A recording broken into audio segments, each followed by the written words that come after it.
Great. Thank you so much, Angel. Just give me a moment here. All right, it is 6:34. I'm calling the meeting of Executive Committee to order. It is March 17th. First, we will just a second here, get my agenda up. We're going to call to order. We're going to have the roll call, make sure we're all here for quorum. Angel. Sure. Jose Altamirano. Present. Madame Brija. Here. Jessica Elliott. Elsie Encarnacion. Present. David Giordano. Present. John Green. Marissa Mack. Present. Giselle Malave. Present. Nelson Arama. Present. Miguel Pava. Xavier Santiago. Present. Jason Villanueva. Nye Whitaker. Present. Michelle Wilcher Clement. Present. We have quorum. Wonderful. Thank you very much, Angel. And a couple ground rules just want to cover real quick for the record, as we've been doing this for about 2 years. In order to conduct an efficient meeting, let's observe the ground rules. 1, no one may speak until granted the floor. CB11 members, if you have a question about board business or wish to make a motion, please raise your hand through Zoom. If you click the participants icon, the participants panel should appear and you should find the raise hand function. If you still have technical difficulty, you may click the chat icon and relay your difficulty. Members should not engage in a back and forth discussion. The chair will recognize the next person to speak. The chat function should not be used for CB11 business or questions about agenda topics. All such remarks should be made on the record by raising your hand through Zoom. Chat should only be used to alert us to any technical difficulties you are having or to state in writing information like an email address that was already stated aloud on the record during the meeting. When a member is given the floor to speak, I will identify you and you can unmute yourself so that you can speak. Please keep your questions and comments succinct and germane to the discussion. Members of the public can register to speak when we have our full board meetings, but if there are any members of the public attending, if there's time permitting and you have a question, we will go to you after we have addressed all the questions from the board members of this committee. Next, we've taken our roll and we're going to we have our quorum. The agenda for tonight's meeting was distributed ahead of time by the board office and was posted online. If there's no objection, we will adopt the agenda as stated. Board members, if you object to adopting the agenda, you may raise your hand through Zoom. Okay. Seeing that no hands are raised, the agenda is officially adopted. All right, and we're now going to move on to our adoption of the committee minutes. The committee minutes were submitted to the entire committee. If there's no objection, they will be approved. Please raise your hand if you wish to object. Seeing no hands, the previous committee's minutes are adopted. Announcements. Do we have any announcements? Please raise your hand.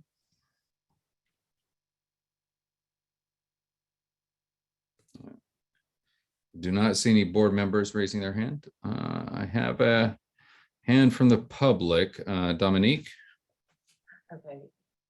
Hi, this is Shauna Besley. I'm a consultant with Better Call Beth. I represent Lighthouse Fish Market. I just wanted to know if we would be able to see the topics for the agenda and the adoption of minutes. We're still on the first page that just lists out in bullet points what you'll be going through.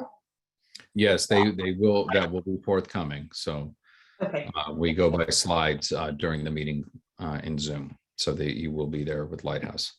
Okay. Thank you. Agenda. Thank you. I see Nina Norwood. You had your hand up.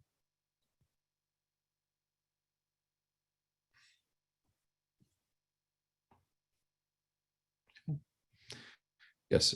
There we go. Nina. Hi, actually, this is Mark Carlo. I'm in here for Nina, representing the Office of Congressman Espaillat, NY13.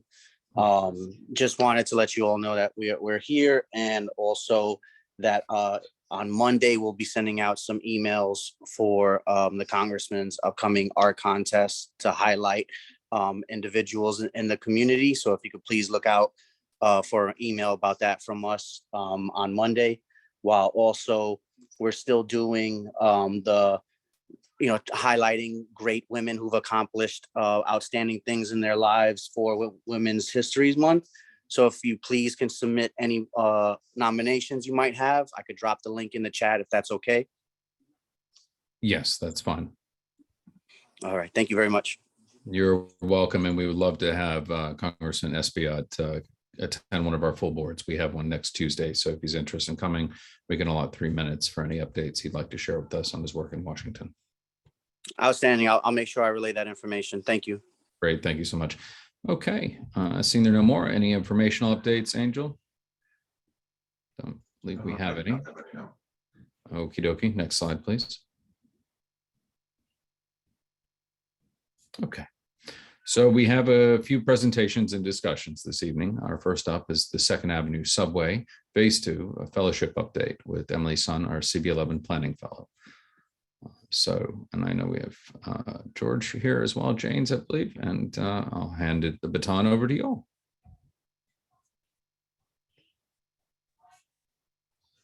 Great, thank you so much. I'm super excited to be speaking to you all today. Give me 1 second to just pull up my presentation. And also allow me to introduce myself. So I am Emily Sun. I am currently a master's student at NYU working towards my degree in urban planning. I'm also a fellow with a fund for the city of New York. So in September, I was matched with Community Board 11 in Manhattan to help with a project. And there seemed to be a real need to discuss what the potential impacts of the Second Avenue subway would be and how the board could act or be proactive in the face of what could really be like a transformational change. So I'm here to share with you a way to approach the challenge as well as the opportunities that the Second Avenue subway presents to this neighborhood. So first, just a little bit of background on the Second Avenue subway. So it's part of a longer term plan to extend the Q line to Lower Manhattan as well as up to 125th Street. So it's an 8.5 mile extension supposed to relieve congestion, encourage people to take more transit. The first phase was completed in 2017, and that brought the Q line from 63rd Street to 96th. And phase 2 is really focused in East Harlem. So extending north from 96th Street all the way up to 125th and then curving over to Lexington. Sort of the purpose of this project is to sort of address the scarce transit access that there is in East Harlem. The construction will take place underground and the station will connect, the 125th station will connect to the 4, 5, 6 and Metro North trains. So really creating kind of a transit hub in Upper Manhattan. The construction is supposed to include 88 accessible stations and amenities, and the MTA is anticipating completion by 2028, which is,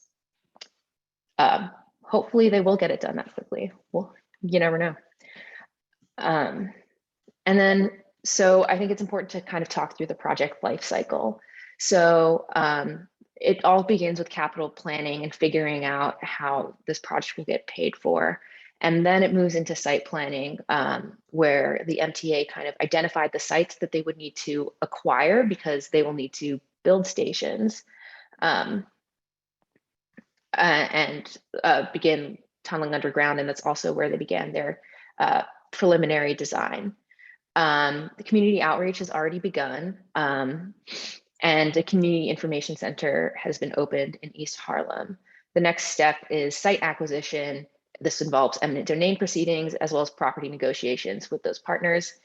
Once those sites are solidified, then it moves into the design and engineering, and then finally into construction. So just sort of an example of where we are. The funding, federal funding has gone through for this project, which is really exciting, and the site acquisition process has already begun. The MTA has been working on community outreach through the CIC, which is back up and running, because it was closed for the pandemic, and they've been very present at community board meetings. So here's where we are. The eminent domain proceedings have begun on 15 identified properties, and those started about a year ago, and it's a 2-year process. The federal funding and approvals have been authorized. A tenant relocation plan has to be released. So I'll talk about it a little more later, but there will be displacement impacts during the construction as well as post-construction phase of this project. Engineering, the FTA is making its way through the documentation. So the engineering design and sort of the construction phasing plans are coming, but community engagement is pretty high up on the MTA's radar. And so I'll walk you guys through some of the impacts and concerns, including some of the lessons learned from phase 1 that was completed in 2017, as well as how the MTA is potentially approaching this phase differently. And I'll also walk through some recommendations. Okay, so the community concerns, I spoke to a number of stakeholders, as well as, I did a lot of reading and research, and sort of found that the community concerns were grouped into these 3, components. So there's concern about residential and business displacement. There's concern about the actual impacts of construction. And then there's huge concern about how local businesses really are going to survive this 8-year process. So just to chat about residential and business displacement, the supplemental environmental impact statement was a big resource here to kind of identify, okay, what is actually anticipated to happen. And this includes the displacement of 170 residents, so about 65 units of housing, the displacement up to 505 jobs, as well as 180,000 square feet of commercial space. So this is not insignificant. And the specific concerns that were raised are, where will displaced residents go? How does that process work? Where within the neighborhood they would go? And, what does that mean for an individual who has to move? Similar concern about the relocation of displaced businesses. And then once the subway, once the line is built out, who gets to come back, and what kind of development is going to come into the neighborhood, and will there be a barrier to return? As well as job loss, again, is a big concern. And then as for construction impacts, so there will simply just be construction impacts. So the neighborhood can expect like an increase in dust and pollution, noise, vibrations, temporary loss of sidewalk access or narrowed sidewalks, as well as traffic disruptions as the construction team brings its machinery and equipment in.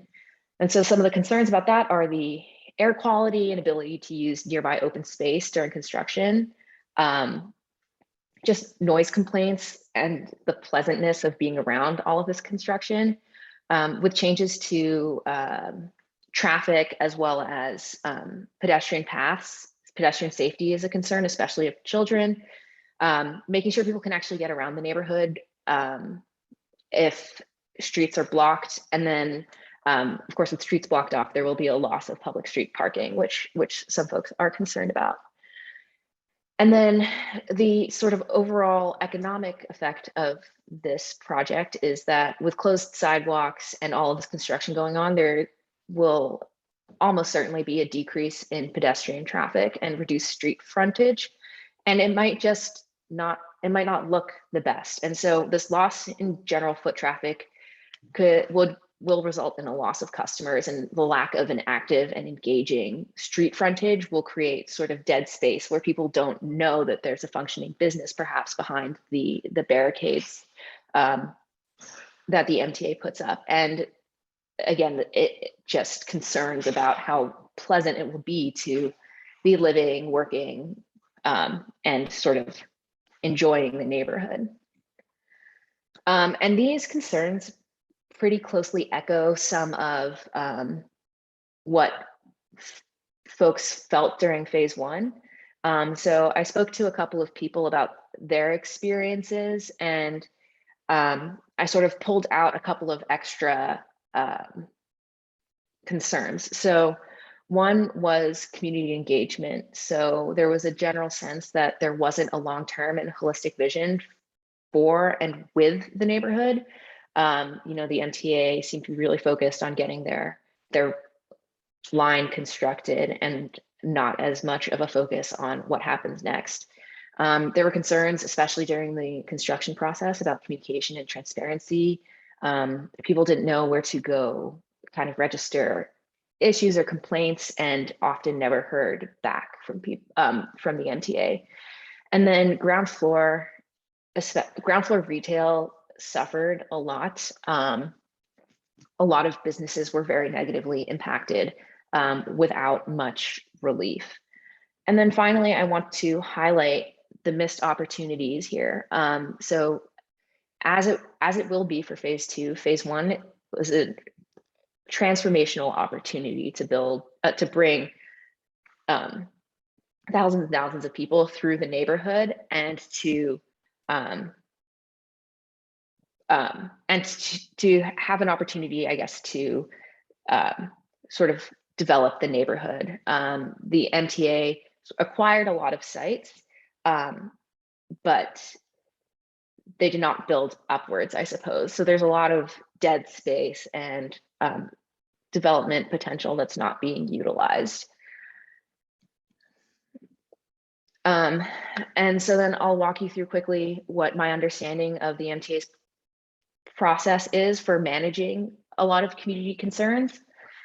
First is their community and engagement toolkit. So they've pretty much committed to maintaining robust communication with the East Harlem community. That's happening through community board meetings and the Community Information Center. And while some of these communication tools are mainstays, others are perhaps a little more novel. So the Community Information Center is located on 125th Street and was kind of reactivated last year.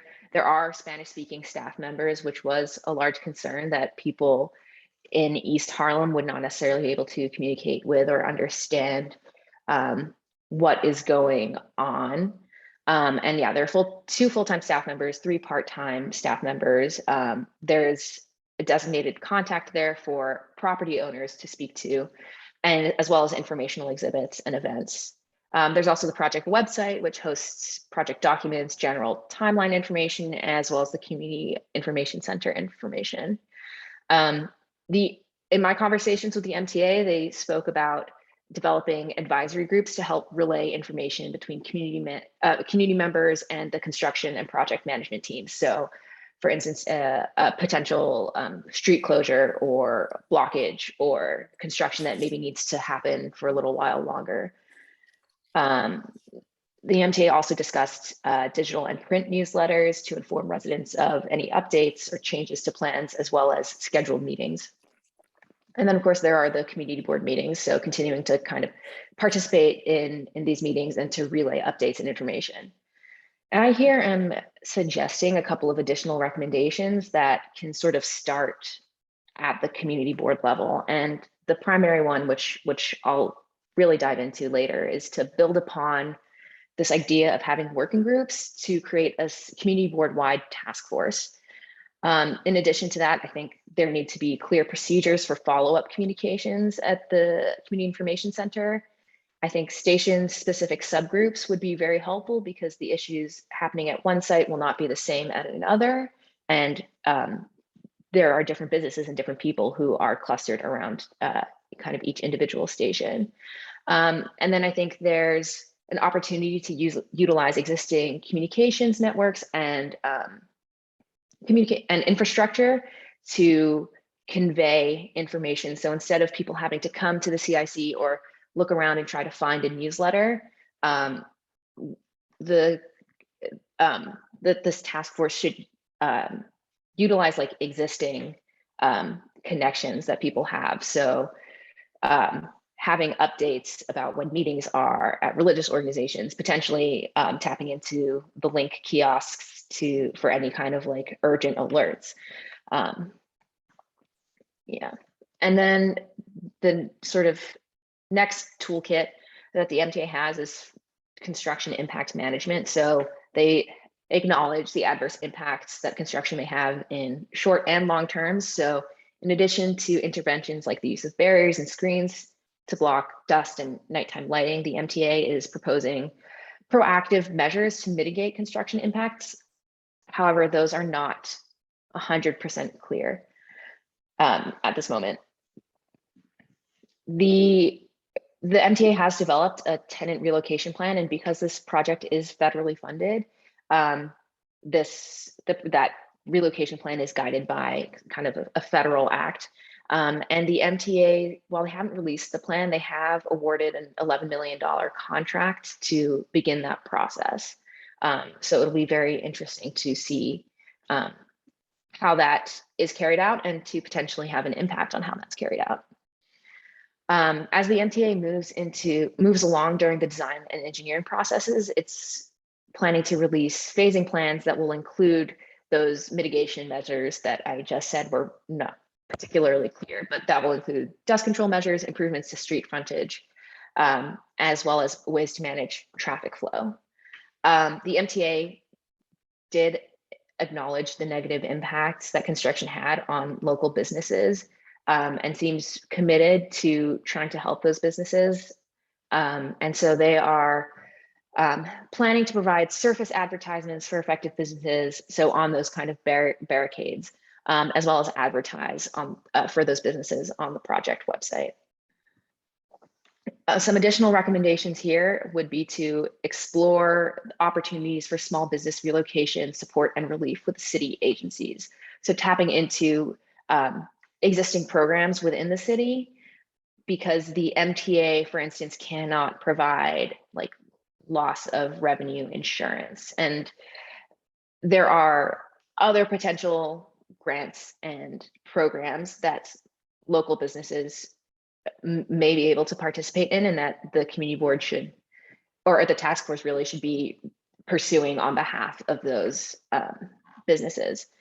It's also going to be really important to actually educate and inform those tenants who will be displaced of the relocation and assistance programs, and making sure that it's understood, as well as ensuring that the phasing plan is understandable and widely distributed. The CIC and the project website should also, beyond simply advertising, but highlight those impacted businesses. And then it will be extremely important to collect and maintain rent and revenue data from affected businesses to figure out exactly how they are being impacted and the extent. It will be really valuable information going forward. And then finally, there's this future development toolkit. So the MTA is enthusiastic about the positive benefits that the Second Avenue subway will bring to the neighborhood. And it's aware that they will acquire all of these different sites, but they'll only need a few stories and the subsurface area for their transit purposes. The MTA indicated that they do really care about what happens to ground floor retail. So they're going to try as best they can to preserve ground floor spaces for retail use after construction. So encouraging the use of those structures and improving them. And the MTA is also making a concerted effort to ensure that all of the ancillary structures are combined with entrances as well as ground floor retail to avoid large stretches of dead space on the street. And finally, the MTA has a transit-oriented development team that has been present for the community engagement process so far.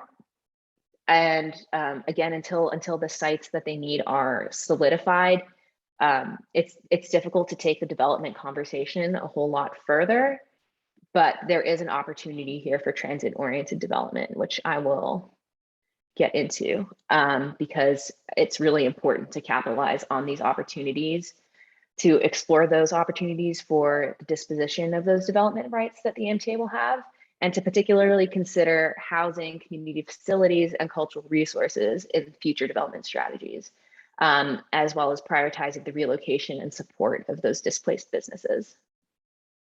So a summary recommendation, ultimately, to create a task force, Second Avenue Subway Phase 2 task force, and to organize that task force around particular points of concern, as well as exploring options for financial support for affected businesses, and finally to pursue transit-oriented development opportunities. So here's the opportunity. This is based off of there are multiple plans currently that require different lots for that the MTA will either have to partially acquire or fully acquire. And so this is just a map of some of those sites. And here on the left, there's a table about the uses that are allowed on those particular sites. So there are 51 sites in total. You'll see at the bottom of this table, 15 of them are utilized. And by that, I mean, they're using all of the sort of space they are allowed under New York City zoning. Underutilized lots, essentially, they're either vacant or not as dense as they could be under the city's zoning code. So what I am proposing is on these soft sites, is what I'll call them, these potential development sites, the remaining development rights can be disposed of, and there is a precedent for this, and it's something that does sort of happen in real estate. So here's just kind of an example of, or an illustration of how that happens. So the MTA will be using only a portion of the total development allowed, and they will be able to sell the remaining development potential, or the development rights rather, in addition to receiving a density bonus, which that lot will qualify for because of the transit use. Yeah. So what is transit-oriented development? Essentially, it's to establish an active connection between residents, ridership, the neighborhood, and the new transit access, or asset rather. So the features of this is generally to maximize the density of different uses, to concentrate housing, businesses, and amenities in sort of the area that will be affected by this new transit access, to also increase access to services, social services, education, other things like that. And this density is sort of to help the economic competitiveness of the neighborhood by introducing some vitality, I suppose.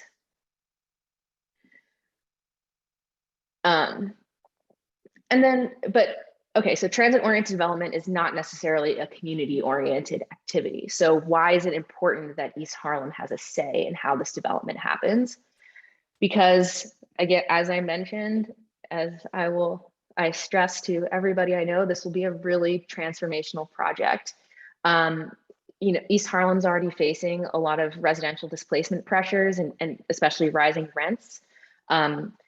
Proximity to new transit will very, very likely increase the costs of living in the neighborhood. So those displacement pressures are very real. The character of the neighborhood could really be impacted by the new influx of people, of businesses, and I'm not to say in a bad way at all. Just things do change with such a large project coming to completion. And transit-oriented development is actually an opportunity to realize some community-focused benefits. And East Harlem, there's a strong culture of community organization. Thinking back to the neighborhood rezoning plan, it's a district that has the passion and the capacity, I suppose, to advocate for the things that they want and they need. So this leads me to, again, sort of drill in this importance of establishing a Second Avenue subway task force to guide equitable TOD outcomes, emphasis on the equitable part of things. And the MTA is, aligned with this. There's precedent. Land or air rights are currently disposed of through a request for proposal processes, which is generally speaking a public process. But they have a track record of supporting TOD projects. Again, they have a TOD team. Some examples here below that I'm trying to keep an eye on time, so I'll just move through that quickly. And then there's institutional commitments. So elected officials have both political power as well as an obligation to their constituents. The borough president, this needs to be a focus for his office. It will be, as I said, transformational. He committed during his campaign, he committed to making sure that public sites are used for affordable housing, and some of the properties that the MTA will acquire are in fact public sites. Given sort of his experience in West Harlem and North, having sort of seen the effects of gentrification and displacement, I think there's sort of an opportunity here to engage with that. And then again, sort of the track record of supporting small businesses with his neighborhood trust federal credit union that he set up. Similarly, Councilmember Ayala, this will have a huge impact on her council district. She's also prioritized housing, and in the past has worked with small business services to support businesses in East Harlem, for instance, with the East Harlem 360 program. And then there are the New York City institutions. So the Department of City Planning is going to be, there are efforts for land use coordination. There's a priority for affordable housing production and preservation and coastal resiliency. There are existing plans such as the East Harlem Housing Plan under the Department of Housing Preservation and Development. It's important to note that the Department of Housing Preservation and Development does in fact own some of the lots that the MTA will be acquiring, 2 lots on Park Avenue and 125th Street. So they will no matter what sort of be involved in this process. And then sort of, as I mentioned before, small business services could be a resource to tap into with their storefront improvement programs, could be something that sort of pads the efforts to keep the street front sort of vibrant, and also to help keep businesses afloat with things like grants. And this is not everyone that could be aligned with an equitable transit-oriented development project, but just kind of a snapshot. And having sort of run through some of those players and why this is important, I would like to discuss a potential structure for this task force. And I would like everyone to keep in mind that this is, for now, a blueprint. I did not really, apart from sort of the city council and borough president's office and community board 11, I did not I didn't quite dive into who should be doing what, because I think that is a decision that, it's a discussion and a decision that the community board, in conjunction with this kind of knowledge that the borough president's office and the city council member's office have, that is, yeah. There's some qualities and some of sort of the responsibilities, I suppose, that should be kept in mind, but I'll get to that part. So institutional backing is going to be pretty important. Here I propose that the borough president, community board 11, and the city council reps have joint authority to appoint committee members. This follows pretty closely the way that committees were formed during the East Harlem neighborhood rezoning process. Yeah, again, these electeds and the community board have such a stake in this project, as well as resources and connections that could really help in this process. I am proposing focused committees and subcommittees, or units, I call them. So the first committee, I think that would be worth having would be sort of one that's focused on immediate impact management, and the other one focused more on future development and transit-oriented development. I believe each committee should have a chair as well as a specific MTA liaison to coordinate directly with a counterpart at the MTA. And it's the sort of goals of these two different committees kind of determine who they'll be speaking to. So the MTA liaison sort of with immediate impact management should be directly communicating with the project management and construction teams, while the TOD liaison should be working directly with the TOD team. Committee chairs would be coordinating between subcommittees and communicating with sort of that level up, the borough president, city council, and community board.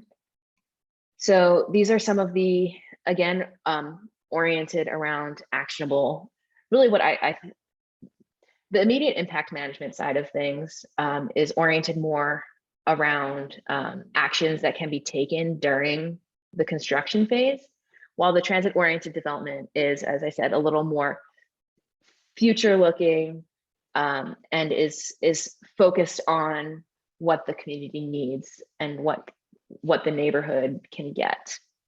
And I will walk through each of these committee units.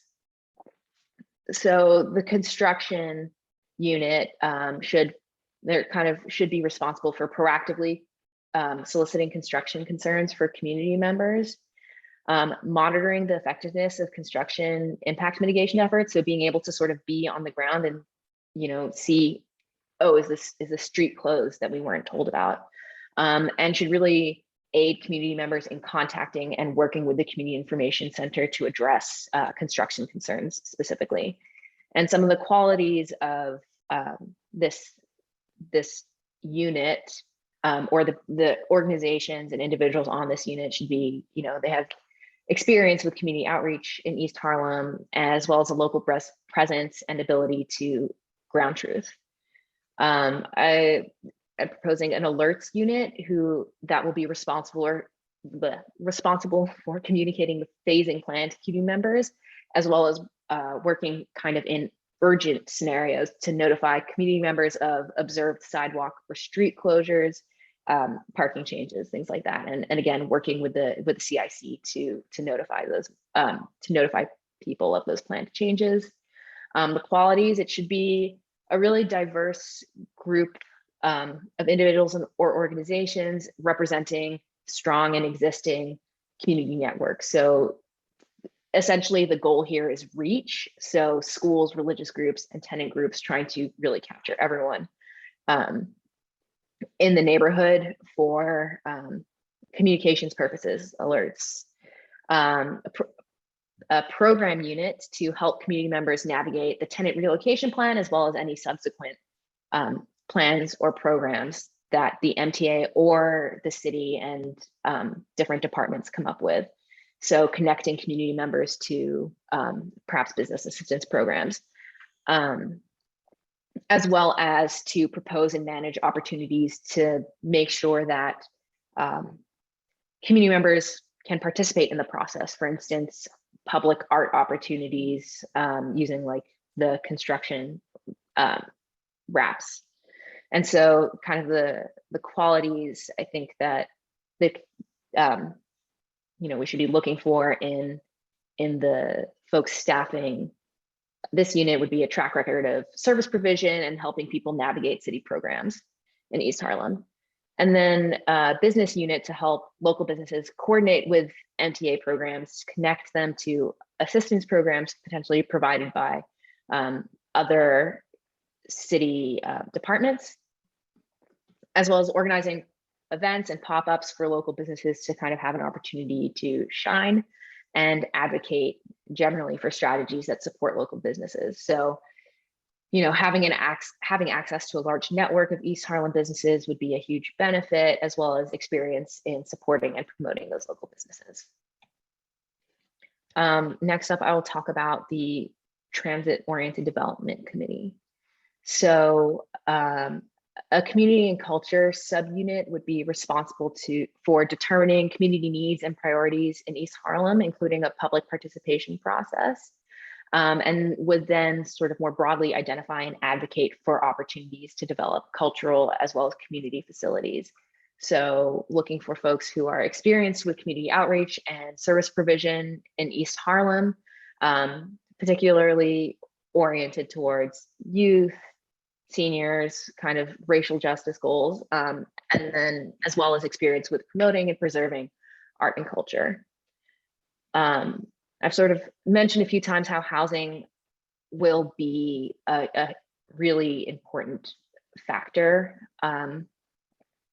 both in terms of the impacts of the subway as well as the opportunities. So housing unit would be responsible for determining future housing needs in East Harlem and identifying the specific impacts on housing that the Second Avenue subway will have, and then identify and advocate for opportunities as well as sites to develop affordable housing in East Harlem. So thinking about folks who have experience with affordable housing provision in East Harlem, experience with public-private partnerships, and that current residents are also represented in this unit. Infrastructure kind of follows a similar line, determining the future infrastructure needs in East Harlem and the potential impacts of the subway on infrastructure. Again, identifying and advocating for potential opportunities to invest in the physical as well as, I think importantly, social infrastructure in East Harlem. The qualities here being, again, experience with service provision in East Harlem, experience with public-private partnerships, and experience in capacity building and environmental justice and resilience. And finally, I believe that a real estate unit will be crucial to kind of determine the feasibility of any transit-oriented development projects that go forward, and to advise those subcommittees or units on real estate policies, processes, and navigating the disposition of development rights scenarios. It might also be an important opportunity to build relationships between those different subcommittees and private and public entities. So this sort of requires someone who's experienced with real estate development in East Harlem, has an understanding of the development right disposition process and site analysis. And just to bring kind of this whole structure together, if you'd like to visualize it, here is kind of an organizational chart. Yeah, so again, this is simply a blueprint.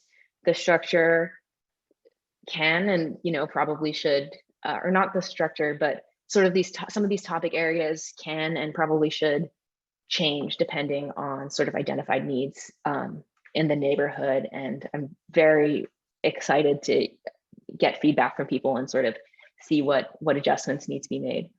And some next steps include operationalizing this task force. So beginning outreach to the borough president and city council offices, communicating that something like this might happen to the MTA, starting to let community organizations know that this is happening, and then beginning the process of evaluating community partners and appointing committee members. From then, sort of once the actors are all kind of in place, it would be extremely important to develop the goals, charter, operating norms for this task force, so that everyone is in alignment by the time it begins. And there's also sort of as a next step, it would be important to begin a more detailed analysis of possible sites. So looking at their potential uses as well as development potential and how that space could really be utilized and where it makes sense to put different uses. And then there's sort of this element of making sure that what happens with those sites is well aligned with community needs. So, this project this is a shortened version of what I started back in September. But I think the East Harlem neighborhood plan is a really great sort of jumping point, as well as the points of agreement that the city's committed to, sort of falling in these different buckets of needs. Here's sort of an example of like a scoring system that I tried to come up with that was aligned with those goals. But again, just a suggestion about how to proceed. And yeah, now I will take any questions. That was a lot of talking. But yeah, more than happy to take questions. Yeah. Can I just check, I'm sorry to interrupt, how you can raise your hands if you're dialing in by phone? So I can't see the presentation or be in the chat? I think it's *6 9. I think. It just unmuted me, that's all that, yeah, Or okay. *9 then, Okay. try that. I have a question for later. Whenever it's time, you guys can call me and I'll unmute again. Okay, so the first hand is from Marissa, and then we'll call on 9. So thank you, Angel. Emily, thank you. It was such a comprehensive layout of, what more needs to be done to ensure that the lessons from phase 1 are taken into consideration for phase 2. And I think that that's one of the key points that you made, is that, we've been through this before in a different area, right? And obviously it's not the same because East Harlem is different from, I want to say, the Upper East Side. But in regards to the impact for the community, there are a lot of areas that could have been better addressed from the previous phase as it relates to businesses. So I just have, because I feel like you covered a lot, but I have just one statement in that, the MTA, when they did present at Economic Development, they did also mention a task force and more engagement with the community. So while that's great to hear, I think the levels that you broke down are important, and what that actually looks like and what that means for community members and for people that are involved. So I think that was very important, and thank you for laying that out. My question would be in regards to, and I think obviously like we have the housing aspect, but then also the business aspect, for the businesses specifically, were you able to speak with them from phase 1 to hear, how that has been for them? Because my fear is that whatever happens, for them in terms of relocation, not having access to the storefronts, not being able to walk, is going to be even more impactful for the businesses within our community that are already struggling. And so, that, I guess, asking specifically, what that has been, or have you been able to directly speak with businesses to get a feel for the immediate needs as it relates to businesses within the catchment area? Yeah, so the primary one was simply the cost of rent. That was a huge issue, to not be able to generate enough business to cover rent, and essentially being forced out of your space and kind of not having, that was sort of the leading issue for people. As for, it wasn't the most lengthy and in-depth conversation. And I think sort of one of the things that needs to happen with this task force is, again, sort of a beginning to talk to businesses in East Harlem and figure out what their current challenges are, especially given sort of COVID recovery, as well as, I think people have anticipated challenges. And I also, I do just to kind of go back to your point that the MTA is sort of developing its own kind of task force or task forces. I think it's a huge opportunity for this community to kind of hit the ground running and not just accept a task force that the Absolutely. MTA designates for the neighborhood, but to Yeah. bring, you Right. know, your own sort of representative group of people and concerns to the fore. Absolutely. And in that stating, because there are areas that, of course, that they would like to touch upon, but it's not encompassing everything that relates to the needs of the community or that relates to the needs of not only the businesses that would be displaced, but also, you know, as it relates to housing and using the space appropriately. Mhm. So that is also a touch point for that as well.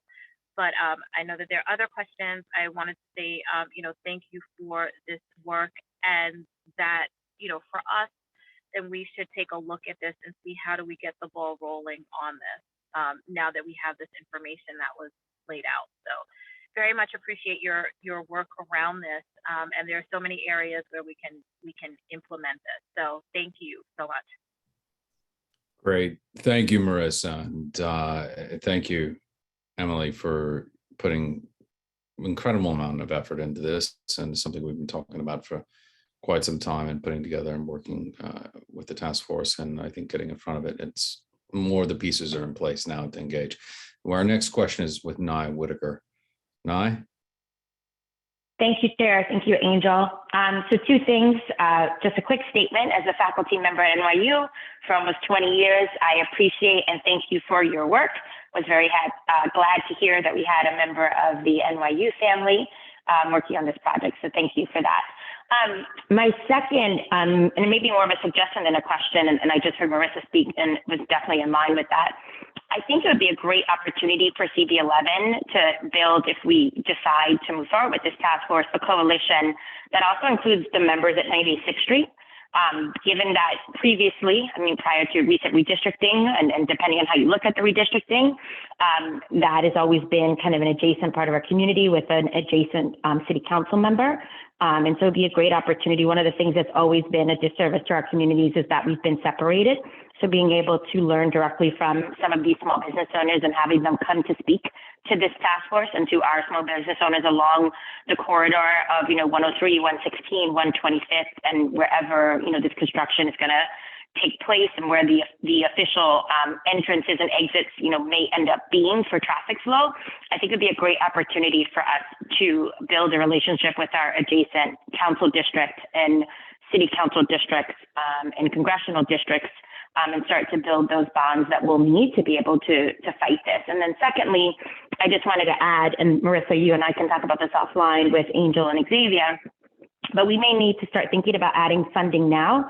I grew up on 91st and 2nd, and so I am nearly 50 and has seen what happened to all of the stores, and residents that were displaced, including personal family friends, and small businesses that I'd frequented since I was a child. And I lived long enough to be at the opening under the former governor of the subway station at 96th Street. And so I think that it'd be wise for us to start thinking about, with the SBS component, asking for funding in advance. We saw what just happened to our restaurants and our small businesses due to COVID, but how can we allocate funding so that there'll be a pot, whether it's grant or no interest or low interest loans, et cetera, that these businesses can pull from to help them sustain the proposed 8-year timeframe, because we do know with construction, I worked on the Sandhog project. They lost a man a mile building these tunnels for the 2nd Avenue subway, and you never know how long it's really going to take. And so having a financial cushion for these businesses, as well as maybe being able to coordinate with their landlords, some sort of forbearance or structure of no increases as the city reopens, to help them sustain through this time frame, I think would be beneficial for all of us. Thank you. Thank you so much. Yeah, those are exactly the kinds of suggestions that I'm looking for. So please keep them coming. I'm excited to incorporate those into what will become a final version of this presentation. Thank you, Nye, for the comments. Very much appreciated. I think we had Dawn and then Jason, who are next. Dawn. Thank you so much, Chair. I guess I want to cut right to the chase and remind the rest of the people here, and Xavier probably knows that the first phase did directly impact several thousand members of our community. I was on a RAT task force for Washington houses alone. So the excavation that affected Washington houses starting from 100th Street and the businesses along a 2nd Avenue up towards 103rd were definitely impacted. So I do agree we should dip down to 96th Street and speak to those business owners, but I just want to remind you that for the people in the southern part of the community board, we were definitely affected. And I guess my only concern, the last time I saw an advisory board really work was an advisory board for Dream Charter. And frankly, I'm a little concerned that community members are being asked to join the task force voluntarily, in which they will have no say over which lots are chosen or how their rent will go up. I mean, I just don't, I know that for federal programs, because I did Sandy federally, you have to show that you're doing community engagement, but I also think you have to show a reduction of harm, or you have to show a mitigation of harm. And that goes for the businesses, for the rats, for the housing, for the air quality. And those are things I thought we learned in the first iteration. So again, I'm just concerned about this advisory board. Is this an unpaid opportunity for the MTA to just check off that community members were engaged? Or is this really, I mean, are you paying people for their input? Because it seems like the qualifications to be on that advisory board are pretty involved. So so either people are gainfully employed or they're doing this for free. And I just want to understand how that board is going to be expected to mitigate all these issues. Thank you. Yeah, so I mean, that's a difficult thing when working with large agencies like the MTA, when they're going to go forward with a project regardless, when they have the ability to exercise eminent domain. So sort of two parts, I think, well, actually they're very connected. I think what you brought up about payment is super, super important. And that's where I think actually there might be an opportunity with either the borough president's office or the Councilmember Ayala's office to find some funding to compensate members of this advisory committee. I am also not, the qualifications that I kind of listed are much more about experience. So not, you know, people who are sort of, or organizations that are kind of deeply embedded in East Harlem, who have seen what has happened with phase one, being able to bring in kind of the experience, like rats were not mentioned in the environmental impact statement, but like clearly that makes a lot of sense. So being able to kind of like take that advisement and bring that information together from a lot of disparate sources is important. And, you know, as this project is big enough, it's transformational enough that, and it will have a huge impact on, again, the thousands of people not mentioned in the impact statement, right?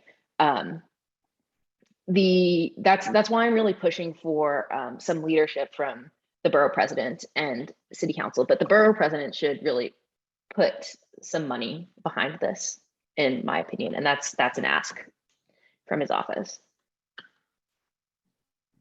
Thank you. That's a great question, Don. And yes, I do remember phase one.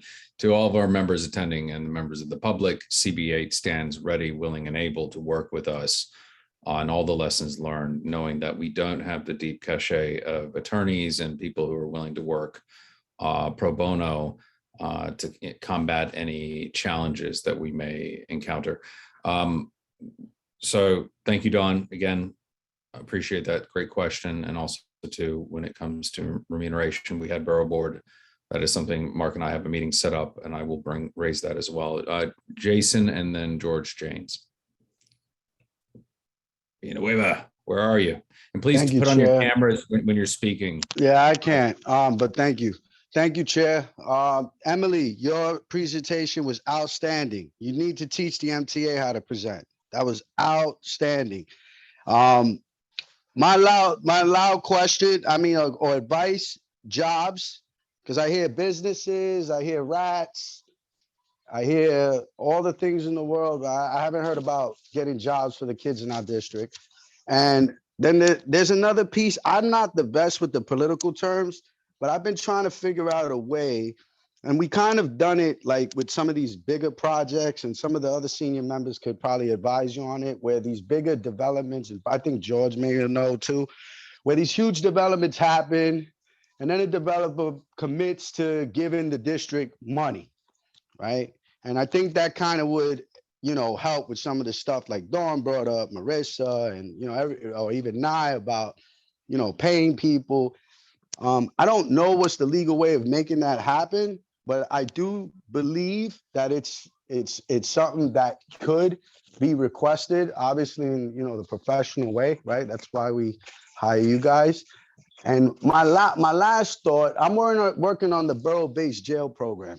Completely irrelevant, right? But I'm a construction worker there, tearing the jails down. So I love doing that.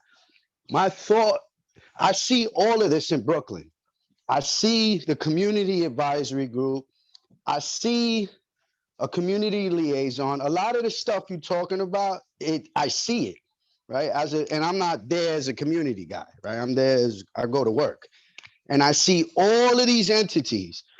And the Department of Corrections is paying for that.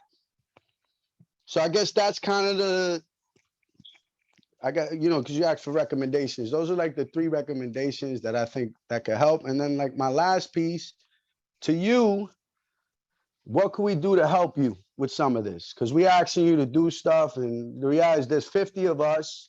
The board always tell you I'm big on that. There's 50 of us. What work in the streets could we do for this team so we could start summarizing this data? We got 50 people, all these committee members. They could go to the businesses. We could do surveys. What do you think would help as we continue in this process? Thank you. I don't know if that was too much. And Chair, my phone's acting up. That's why I can't put my camera. Sorry. All right, thanks. It's just to maintain kind of a semblance of OML. That's really what it is. People see who's speaking. But thank you for explaining. Oh, no, it's fine. It's fine. I'm just reminding people we've been conducting business the way. Emily, do you have a response to that or comment back before I go to George? Yeah, real quick. Thank you, Jason. As far as next steps of getting surveys out and those kinds of things, I think that comes after we kind of get the institutional backing and political support for a project like this. I think ultimately the politics is what will kind of make this work. As you said, there are advisory groups all over the city, and most don't have teeth. But the scale of this project means that there's a convincing enough argument to get sort of big enough players behind this that there might be teeth. And as far as talking to folks, let me put my email address in the chat because I would love to hear from all of you. So please feel free to send me any questions, suggestions, things like that. Okay, thank you, Emily. George Janes, George. Great. So yes, that was great. I have 2 comments. Number one is you and I should probably talk sometime over the next few days about a couple of zoning issues in your presentation, because there have been some recent changes that you should be aware of. Okay, and then the other thing, though, I'm going to just talk is that, you know, I live on top of the 2nd Avenue subway entrance on 86th Street, like on top all throughout construction. And here's the thing that I want to like impress upon all of you. The MTA was, you know, they were doing outreach all the time. There were meetings all the time. But what we didn't have was we didn't have an advocate for the residents, like the task force that you're talking about, right? And so, you know, you would complain about this and they would write it down and nothing would ever happen because there was no follow-up from an organization that was really tasked with, you know, saying, hey, there's this problem. What are we going to do about it? Now, Community Board 8 did have a committee. That was the 2nd Avenue Subway Committee, but it wasn't like the task force that you're talking about. And so I think this is a fantastic idea. It's something that you absolutely need to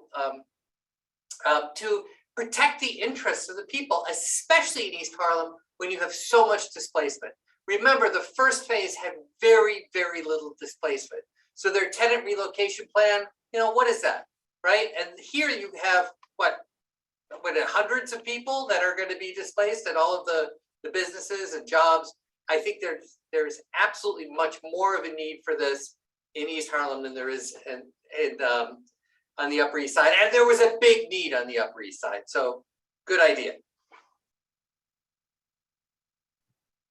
Wonderful. Thank you very much, George. And Emily, I'm just going to quick aside, not because I know Flattery don't charge George's batteries. He is a tome of information for zoning, complete wonk. You know, I have gotten on the phone just on random stuff and just absorbed information. So, you know, take him up on the offer. He's a good source of information. So thank you, George, for the comments on that. I look forward to working. If there are no more questions, I have one more. Oh, Nilsa, please, our former chair and chair emeritus, who we all adore. Please, Nilsa, your question. Hi, everyone. It's not a question. It was a fabulous presentation, Emily. I just had a comment in terms of the displacement that was mentioned. You know, the city uses the lottery system to put people on applications to get a potential callback. There should be consideration, and maybe from the task force to consider, and maybe HPD can work with the community so that people who are displaced should get first priority on a list from the New York City lottery system. The reason I say that is because we do work as a housing ambassador. And so they create these lists and they have a certain number of affordable units. And so any of the developments that are going up in this community, those people that are being displaced should get first priority so that they can stay in their community. And that was just a comment. I mean, it should be some part of a discussion to see if that's something that could be a thing in the future. Yeah, I think that's a great idea. I've been sort of noodling on this idea of kind of establishing a right to return. So for displaced residents as well as businesses, and if there's a way sort of when this new development happens for businesses to go back to storefronts in the neighborhood at honestly, at a preferential rent even, understanding that the cost of rent will likely go up with a development or with the completion of the 2nd Avenue subway.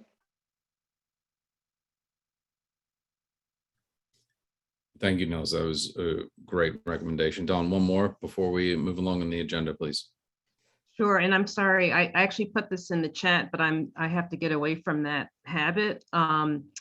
The air quality issues for the first phase were substantial, and we did have to at one point call the EPA and say, hey, there are some air quality issues with this construction, and then that actually brought about some change. So I'm really hoping that this time around, especially since our community is so impacted by asthma and other respiratory issues, and then now, because of that, COVID has much more of a damaging effect. I'm hoping that we will not have to call the EPA to, someone just said about we didn't have an advocate, Mr. James.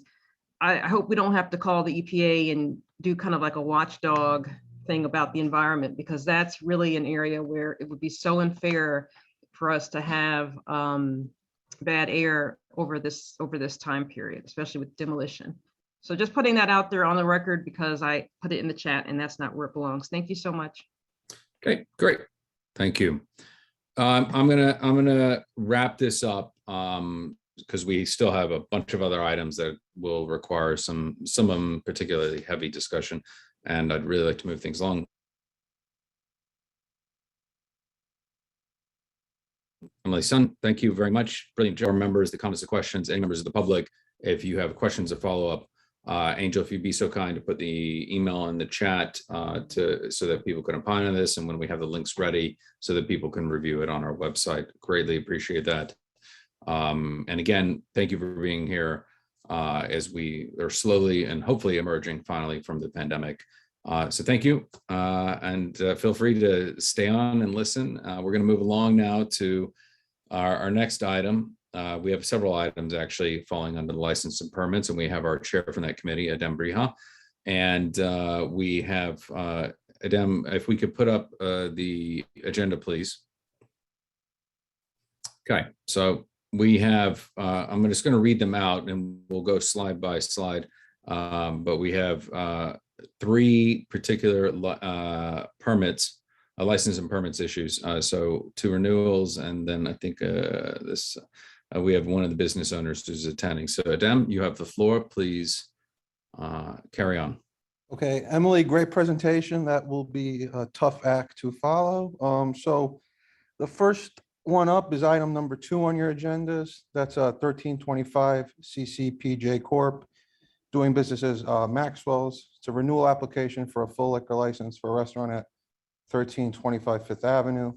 So the applicant came to the license and permits meeting. They had everything except the posting, the 7-day notice to let the residents know that we're going to have a meeting so that they could come and give input was not posted 7 days before. So the committee recommended that the applicant come back to executive and post that notice. We told them to post it the next day. So that would give more than 7 days for community members to know now that this application will be reviewed. As far as everything else, the applicant had everything that was required. But this application, it's funny, because of that 7-day notice, it really brought to light why the importance of that 7-day notice. I think sometimes things just look procedural, and there's reasons behind why we ask for these things. There was a complaint about the location with their trash removal and rodents, and so that's kind of touching on what we talked about earlier.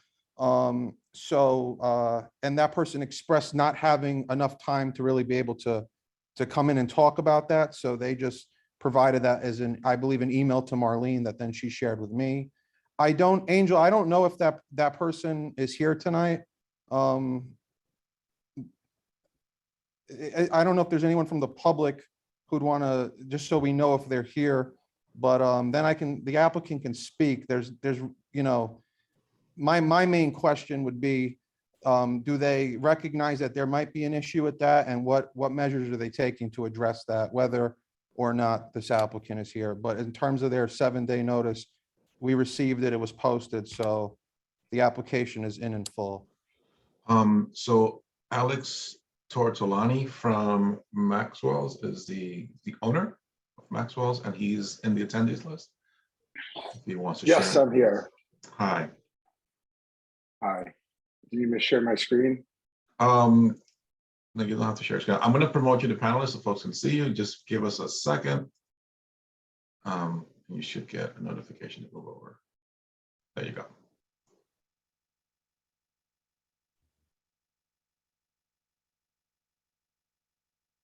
Okay, All right. so you're going to be a panelist, so if you want to share screen, or if you want to get on screen and speak. So if you could, like Xavier and then we're mentioning, if you could address some of the issues that were raised by your neighbor there on Fifth Ave. Yeah, absolutely. Or Alex. You're asking me to address it? Yes, please. Yeah. Absolutely. Some confusion on my part with the posting. We had appeared in February. For some reason, I thought that posting was, I got confused. Anyway, I did put it up late. That was totally on me. I apologize. The subsequent email we got came as a real surprise to me because I hadn't heard any complaints from the building management, or no one had, contacted me. So I was hoping to speak with the person at the meeting at the beginning of this month, but they they couldn't make it, obviously. I responded over email after the meeting, and told them I'd be addressing the issues, and asked, just kind of open the dialogue. So I'm there every day, or almost every day. So if there's something going on, where I want them to have an email and feel comfortable coming and telling us stuff, so we can address it quickly, and it doesn't get to the point where it has to involve the community board or the buildings management company. So they responded, we addressed it. I think they were happy with how we addressed it and felt it was sufficient. I don't know if they're here tonight or not, but yeah, we're continuing to keep the dialogue open. If that, and I sent an email to the whole management, the whole residence group, I guess, for 1325 and the building across the street, because it's managed by the same, condo. I guess it's converting to condos. I'm not really sure. And it's the condos, the owners, I guess, that have a group. And just let them know that this is the email. They can email any issues or call us directly or tell the management company, and we'd be happy to address any issues. But we definitely want to be an asset and a friend to the neighborhood. I know a lot of people that live in that building, and we want to be a good tenant. We think of it as our home too. Okay. That's it. Thank you, Alex. Can I ask to be added to the question list or comment list when you guys have a chance? Yeah, but just, okay, we'll just note that. Thank you, Nye. Are there any questions from the committee?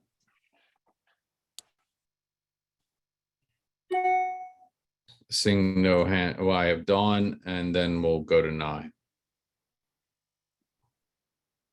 Dawn? Yeah, I just wanted to point out, and this is probably not the right place, but I just wanted to congratulate this business on continuing to survive through the pandemic. I remember the early days. Every day you had to figure out where can people eat, where can they sit, and you continued to have a business that was welcoming and, to me, clean and safe. And I just want to point out that I know that is not a small thing. So sorry, but I do, as a former business owner for 14 years, I think every chance we get, we should tell our businesses that we appreciate them sticking it out and hope that they can continue to thrive. Okay, sorry. No, thank you, I Dawn. appreciate you saying that. Yeah. All right, Nye? And that was going to be my comment. I used to live in that building, and that restaurant used to be Maxwell's. Excuse me, before it was Maxwell's, it was Emily's, it was Chocolat. And I've been to Maxwell's. They participated in the Meals for Good program, lending a portion of their sales to feeding our food insecure across Harlem River to River. And I saw them battling it out during the pandemic to stay open. I also want to say, as a former resident of that building, that any issues that I've seen personally there is because of the complex of the restaurant, the actual condos, and across from that is also another huge complex. And so any garbage or any issues that come from that block is really just because of the fact that there are, three huge, there's a huge, apartment complex, which is formerly the Schomburg houses, which is also going through some sort of conversion. Plus you've got 1325, 1330, plus you've got the restaurant. And so I just want to make sure that if there was any issues, and thank you for addressing them, that I wouldn't want this small, privately owned, mom and pop business to be getting the heat of the housing complexes that are adjacent to it and how they deal with their trash, because there's been complaints about the adjacent housing complex and their garbage for my entire 50 years of being here. So just wanted to say kudos, to Maxwell's and for responding to the tenants and being present. But I just wouldn't think it was fair for you to take a fall for where your restaurant is located, where you guys put your garbage, and how it's juxtaposed to the two other very large housing complexes by you. Thank you for saying that. And the construction they're doing to those two towers is going to be, they're putting styrofoam up on the side. So it's going to be a mess all summer long. And getting power, getting back, those, the blowers to and the vacuums to clean it up, because I've seen what it's going to look like. But yeah, 111th Street between 5th and Madison is a challenge. And, we definitely own our corner, and we're willing to go farther, but we can't maintain that whole street. So but any suggestions, we're definitely open. If anybody sees anything on our particular property, we're happy to clean it and quick to clean it, I'd like to think. Thank you, Alex. Thank you, Nye. We have Adam, real quick, you have a question? No comment. Yeah, just because I heard a couple of things. Our committee is generally very pro-business, meaning we want these businesses to succeed. I'm also on the Eco Dev committee. I own a restaurant in the neighborhood, so I'm aware of all the challenges. That's why my committee has started implementing where we're asking all these applicants when they come in, if they have any concerns, issues, obstacles they face outside of their application. While we might not be the committee that can address those things, we're usually the only committee they deal with, but we can kind of provide an entrance to the rest of the board and the other resources. So we're going to be happy to be directing these applicants. And then my second other thing, no one's taking falls for these things. These are just questions, comments, and concerns. Someone lived in that building. They saw the garbage. They felt that it was coming from the restaurant. We have to take everything as we get it. So I'm not going to assume that that person made that up. They could have been confused. They could not have been. But I will say that Alex has been very receptive, very responsive, and really great about the whole thing. So the committee really didn't have any issues. It was just, we welcome the public to comment. So then we have to at least take those comments seriously. So that's it. Thank you. Thank you, Adam. One thing I'll say, I don't see any hands raised in the public with regards to this specific complaint. What I will say is that this is an opportunity for us to build bridges. We are, again, hopefully emerging from the pandemic. We've all done our level best to lift each other up. And I would implore not just you, Alex, but as Adam has mentioned and other community board members, this is an opportunity for us to know each other better and to work together. You have the construction that's going on across the way.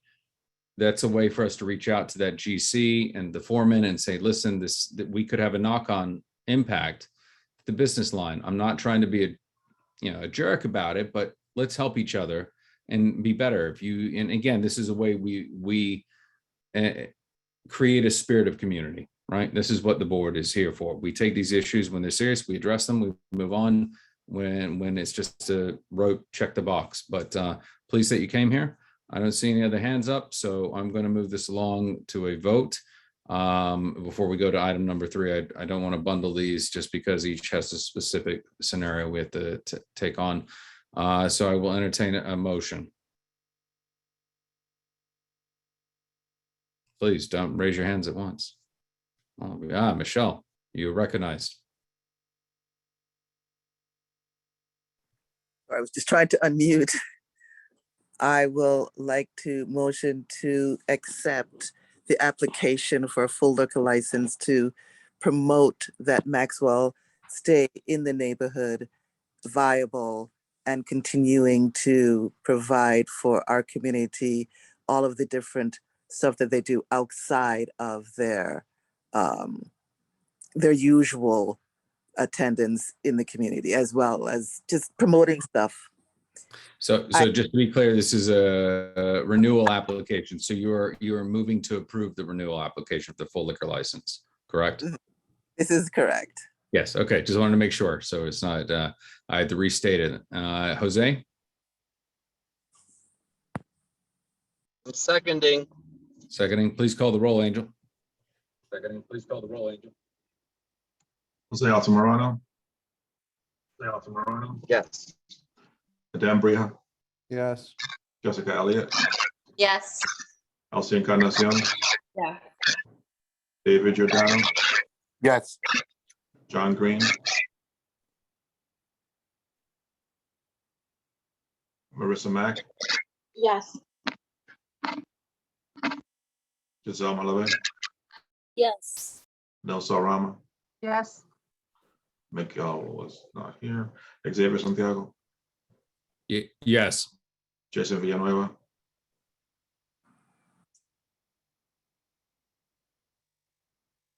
Nye Whitaker, Enthusiastically, yes.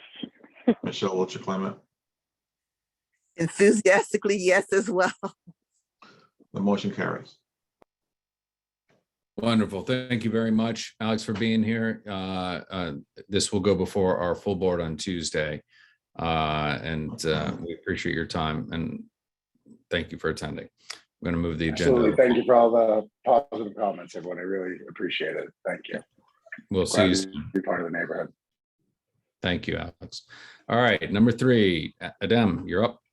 Okay, so number 3 is No Chilla 110 Corp. renewal application for a full liquor license for a restaurant located at 123 East 10th Street, New York, New York. Okay, whatever, Park Avenue. This is straightforward. Our meeting, I believe, this month was on Wednesday the 1st. So they submitted their 30-day notice on the 2nd of this month, so being March. So they would not have been able to obviously be reviewed by the License and Permits Committee, but I believe their application expires, I want to say, if I'm correct, the end of the month, the 31st. So there was a need to try to review this application this month. So it's besides it being late, it's a straightforward renewal.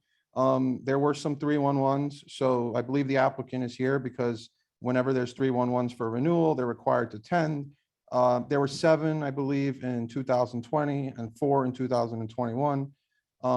From a personal standpoint and from how our committee has dealt with this in the past, that isn't really a concerning number of 311s, but any number is technically too much. You know, 0 is the best. So I won't speak for everybody else, but they did have all their documents in. So, I mean, if anybody is here from the, I guess I'll pass that to the chairperson, but if anybody wants to comment on the 311s or has any other questions, I'll be happy to answer them, but I believe the applicant is here too. Yeah, the applicant is Rodrigo Abraham is the owner. Okay, Rodrigo, where are you? He's in the attendees.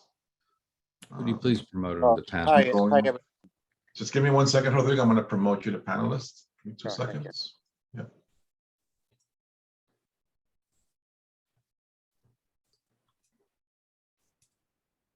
Oh, okay. All right, there you go, Rodrigo.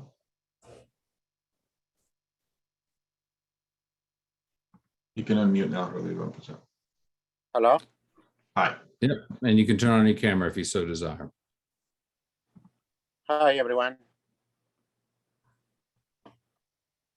Hi. There we go. Hi. Hello? We can hear you. We hear, if you just want to, I mean, I don't think there's really, I don't believe you're required to say anything. You could just say hi and I guess see if there are any questions. It's a renewal. So if nobody has concerns on the 311s, I don't really think we need more unless you want to share more. Well, I was just a little bit concerned about this 311 phone calls back in 2021, I guess, and during the summer. And I mean, pretty much, I mean, we have been in the community for so many years, and then we just try to keep the business as a family business, and family customers as well, then I'm not really have to say any that much. And no, not really.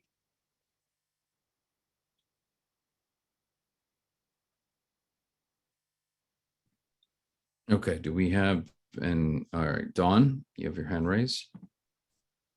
Yeah, I just wanted to know, is a 311 complaint automatically a noise complaint?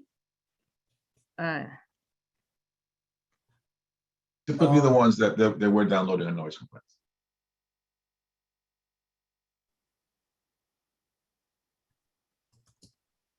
Okay. Hopefully that answered your question, Dawn. Do I have any other questions from the committee? This is Nye. I just wanted to make a motion whenever you're ready. Thank you, Nye. Dawn, you had your hand back up?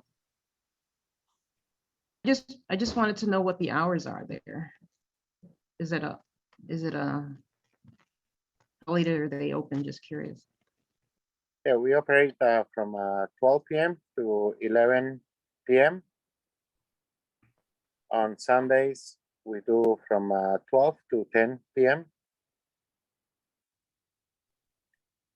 And Okay. right now, from December to now, we are closing on Mondays. Thank you. Okay, great. Thank you very much. I don't see any other hands. Then we will go ahead. Is there, Nye, you wish to motion, please? I'd like to make a motion in support of, is it a renewal, Xavier? Just because I can't see the screen. It is an renewal application. Yes, correct. Yes. I'd like to make a motion to support the committee's recommendation for the renewal application for this site. Okay, is there a second? Please raise your hand. I see Nilsa. Nilsa, you're recognized. Yes, I make a motion to second the motion. Please call the roll. Jose Altamirano.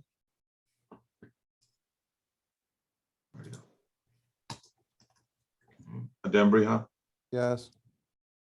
Jessica Elliott, Yes. Elsie Encarnacion. Elsie? Oh, I didn't hear you. David? Yes. John Green? Aye. Marissa? Yes. Giselle? Yes. Someone said no in your background. Just thought that was funny. Nelson? My daughter. Yes. Miguel's not here. Xavier? Yes. Jason? 9.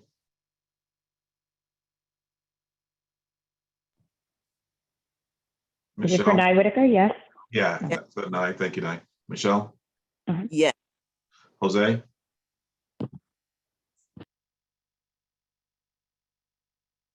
Okay, the motion carries. Thank you very much, Rodrigo, for being here and for appearing before this committee. The committee's recommendation will appear before a full board on Tuesday. Have a good evening. Thank you very much, everyone. You're welcome. Next is Adem, please. Okay, so number 4, 2312 Drexel Corp, Lighthouse Fish Market.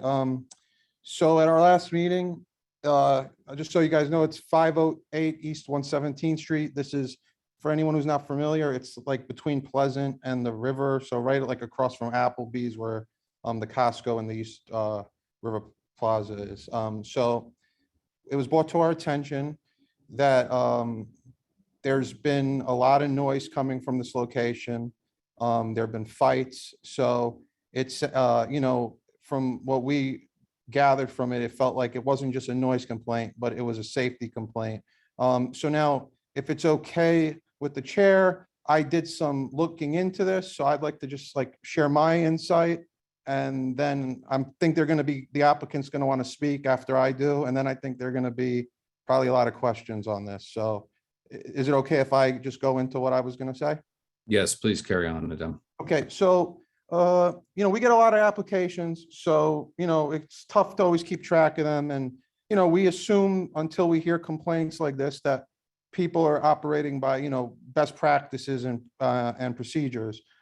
So I don't live far. I walked by and we're seeing that it says Lighthouse Fish Market and the corporation's Drexel Corp. But when I walked over there, I saw Lighthouse Fish Market. Then I saw what looked like just like a it's all like in one big building, but Lighthouse Fish Market, a building in between, and then what looks like a separate business called Room 112. And so when we got this complaint, it was not in reference to Lighthouse Fish Market, it was in reference to Room 112. Now, I was a little bit confused because I didn't recall ever seeing an application for a business named Room 112. So I went back onto the Airtable where we keep all of our past applications or whatever. And I pulled it up and the application was submitted back in 2019 by Lighthouse Fish Market, I believe September of 2019. And there was no mention of Room 112. And then there are just a lot of concerns. So on their stipulation, they said that they wouldn't do more than 3 promoted events a month. On their questionnaire, they said they wouldn't have DJs. On their stipulation, they said they wouldn't do happy hours past 7. I don't know. I've never been inside. I did look at their Instagram. From what I see, they're running a nightclub there. There's bottle service. There's 3 promoted events a month. If their Instagram is correct, there's 3 to 4 promoted events a week, DJ'd events, etc. So this is a major concern. And I want to say again, I'm pro-business.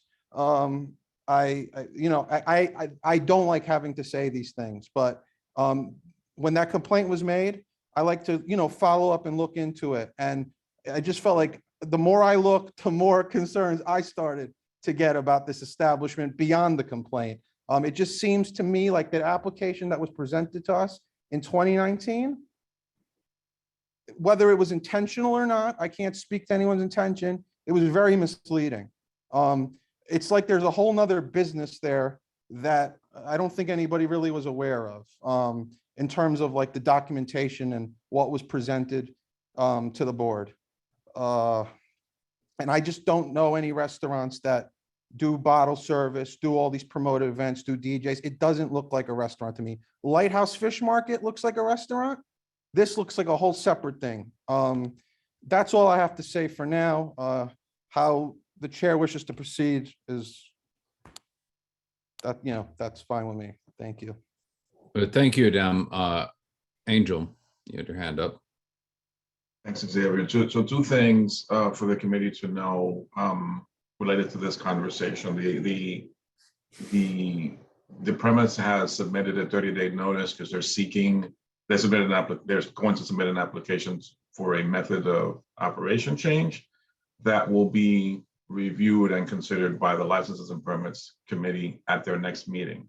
So that application is not the subject of this conversation. It's more so the concerns that were raised and the information that Adem just shared about what seems to be the reality of this location versus what had been presented to and supported by our board in 2019.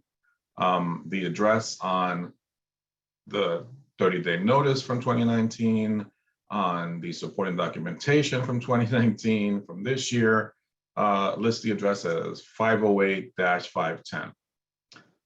This Room 112 is listed in the promotional materials available on the Facebook page for this location as 512. As we just saw with the previous applicant, and we were responsive to a point raised by a community member that proper notice had not been given about an application. We try to take that seriously because we want to give the community an opportunity to weigh in on these applications, as opposed to us just operating in the dark and not being responsive to community concerns and impacts on the community. So we expect that applicants are going to be on the level and transparent in their intention when they present before us. And as Adem has said now, repeatedly in this meeting, the committee and, more generally the board, frankly, are pro-business in our community.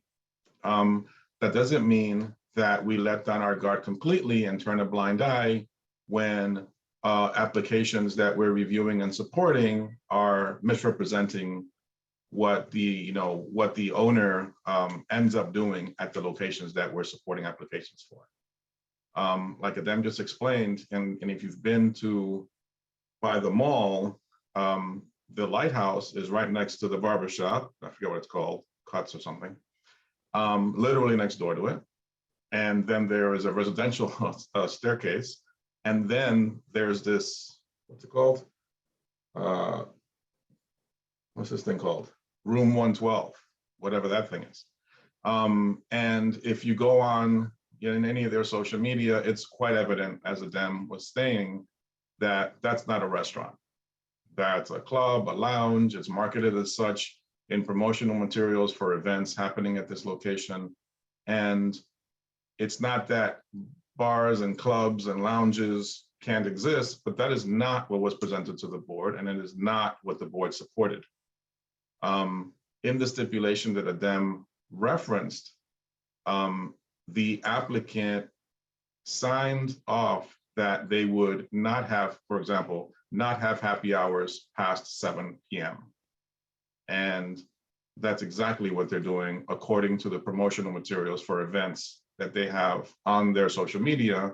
As recently as a post from December 23rd, 2021, promotes a ladies' night event every Thursday, happy hour 6 to 9. And the point is that if we're going to be, if this board, on behalf of this community, is going to be presented with one thing and offering its support for that, for something, then that's exactly what we expect to be happening at that location, not for someone to do, frankly, an okey doke and not only operate differently than initially presented, but in a different space than initially presented. We've checked the block and lot for these buildings that they had claimed on their initial application materials to be operating in, and this 512 East is not in the block and lot, on the lots that correspond to the addresses that they provided in their initial application. And this information has to be stated very clearly so that anyone attending and anyone viewing this meeting understands that it's not a matter of not being supportive of business. It's a matter of businesses being open, honest, transparent, and honest. Well, I said honest twice, with the community board if it's seeking our support. I think that this part is an editorial. I think that if a proposal for a club or a lounge had been presented initially for a location on a residential street, there would have been different consideration at that time, right? Because not that we don't want folks to have a good time, but also because we have a responsibility to be receptive and considerate of people on residential blocks. Thank you, Xavier. Thank you, Xavier. Thank you, Angel. Adem, and then Nilsa. Yeah, sorry, Angel is more thorough than me, so he brought a couple things to my attention.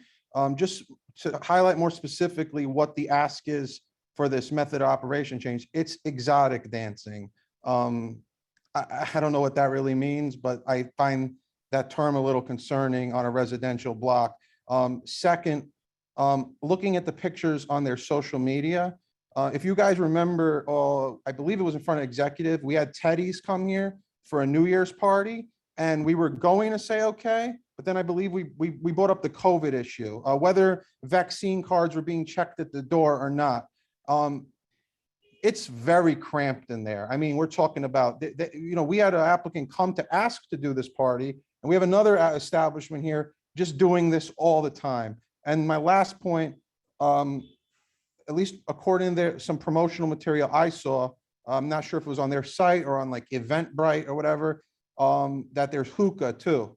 I could be wrong. I'm not an expert in this, but I do believe that they're not giving out hookah licenses anymore. I don't know if they grandfathered it in before or not, or if this applicant even has that type of license, but these are just, you know, additional concerns. And that's all I have to say for the moment. Okay, thank you, Adam. Nilsson? Thank you for being so thorough and as always, going above and beyond to try to safeguard what comes before your committee and when there is a complaint. I want to thank also Angel for his comments, even if he thought he was editorializing. I think we need to be really careful as a board where we are pro-business, that we forget that our role in this community is we are the community board. And by, you know, sometimes I think that we need to be really, really careful in supporting anything, right, within a meeting when applications come. I think we need to make sure that the committee does its due diligence and let the operators speak before we all give testimonials, even if they're deserved. Because what it may look like to the outside is that we may not have an open mind. In this instance, I am very concerned about this, just like I'm sure a lot of the board members will be.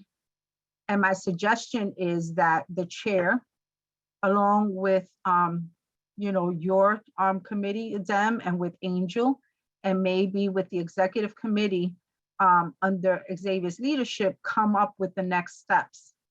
Because what I think we don't want to do is we can have this business owner, if he's here, to speak on the matter, but what has been raised here is very serious, and it should not be invited discussions in an open forum. If anything, we need to plan our next steps in doing our due diligence here. And that's just, I'm just saying my comments.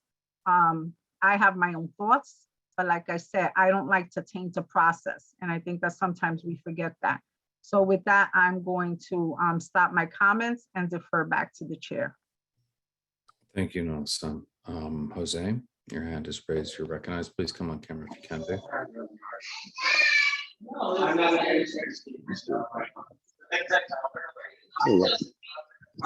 I just want to point out there is a big concern at this location in regards to parking. Most of the time, there isn't any parking in the area. And there is, the south side is supposed to be no standing. But, due to the businesses there, there's typically one row of cars, a double row of cars, sometimes a triple row, which ends up blocking the whole street. This is right next to East River Plaza, where trucks are coming in and out of the loading dock. This is right next to it. I've been there plenty of times at night. So I park my car there and walk over to my office. Where, I mean, the street is just blocked completely. I mean, you know, this is a business that's been somewhat popular. We're also in public safety. We're dealing with DOT now, where they want to make a pedestrian extension on the north side, on the Applebee's side, meaning that they're going to take part of the street, whether it's a full lane or quarter lane, they're going to take a part of that street and put up a boundary, which will make crossing that and having parking more of an issue. So I want to just, you know, everyone to have this as well in their mindset where, I mean, just that location for that kind of business without any parking anywhere near there, it is a problem as well. Thank you, Jose. I believe the business owner is here, and I would like to hear some response back to the comments. Hand raise, Marissa Mack, go ahead. Yeah, actually, I'm going to lower this because I would like to, I have comments, but I would like to hear from the business owners first before I make any comments. So I'm going to yield to the owners first. Okay, great. Can we promote the business owner Angel, and then if that business owner would come on camera, please. Wait, I'm not sure. Can they just identify, is it Dominique, are you representing the business? Hello. Give me 1 second. I'm going to promote you to panelist so we can see you. Okay? Okay, thank you. Sure thing.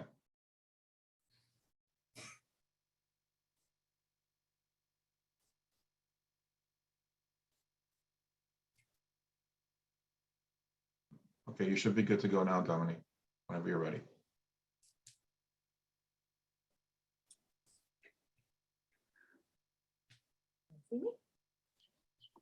Hello, good evening, everyone. My name is Shauna Besley, and I work with a consulting agency called Better Call Beth. I am here representing Lighthouse Fish Market. I'll give you a brief background of myself. I worked with the New York City Health Department as a senior health inspector for 8 years. I also worked with the mayor's office in New York City Small Businesses as a compliance advisor and director of compliance. Lighthouse Fish Market has brought me in to address a lot of the issues that has been discussed by the community board tonight. And some of them, like you said, are varying in very different degrees, some more serious than others. What I have addressed, not only as far as Department of Health, but Department of Environmental Protection, I noticed that there were several noise complaints. And I did bring over a decibel, and I've had the establishment invest in a decibel meter to understand the laws of decibels. We did a staff training of understanding that between the hours of 10 p.m. and 7 a.m. should be nothing higher than 49 decibels per meter.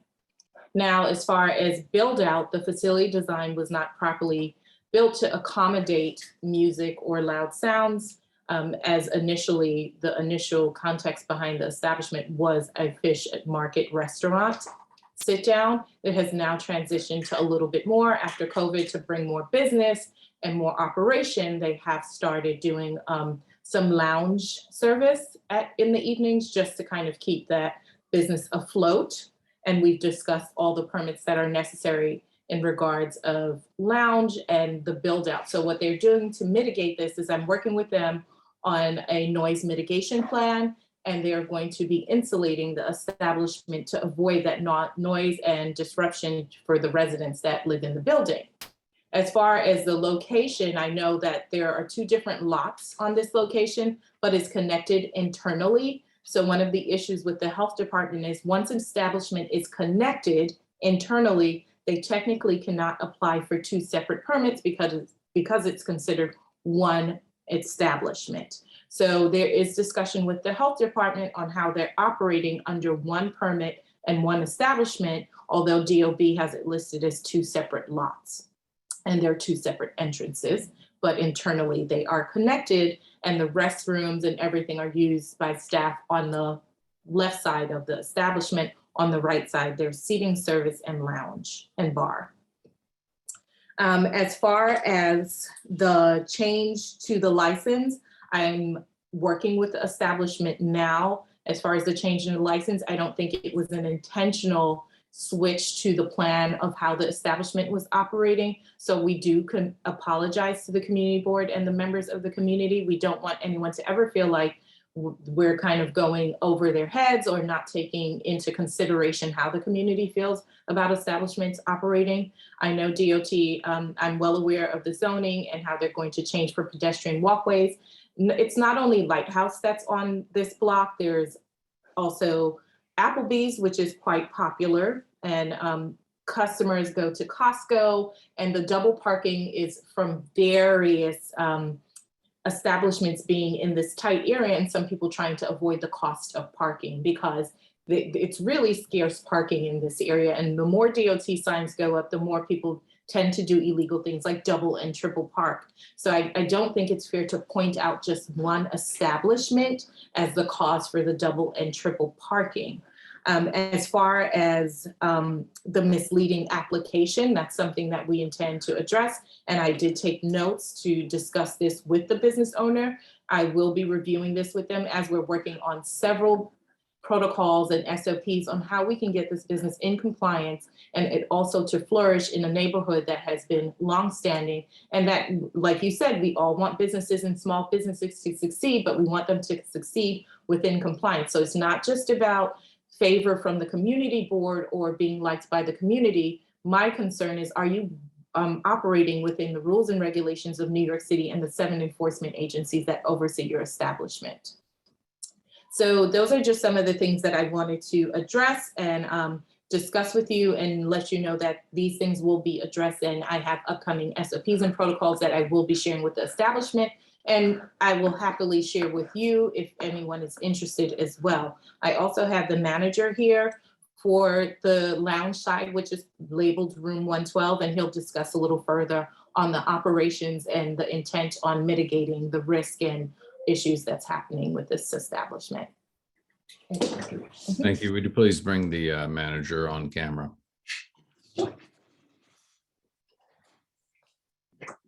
Okay, if you would please, announce your name.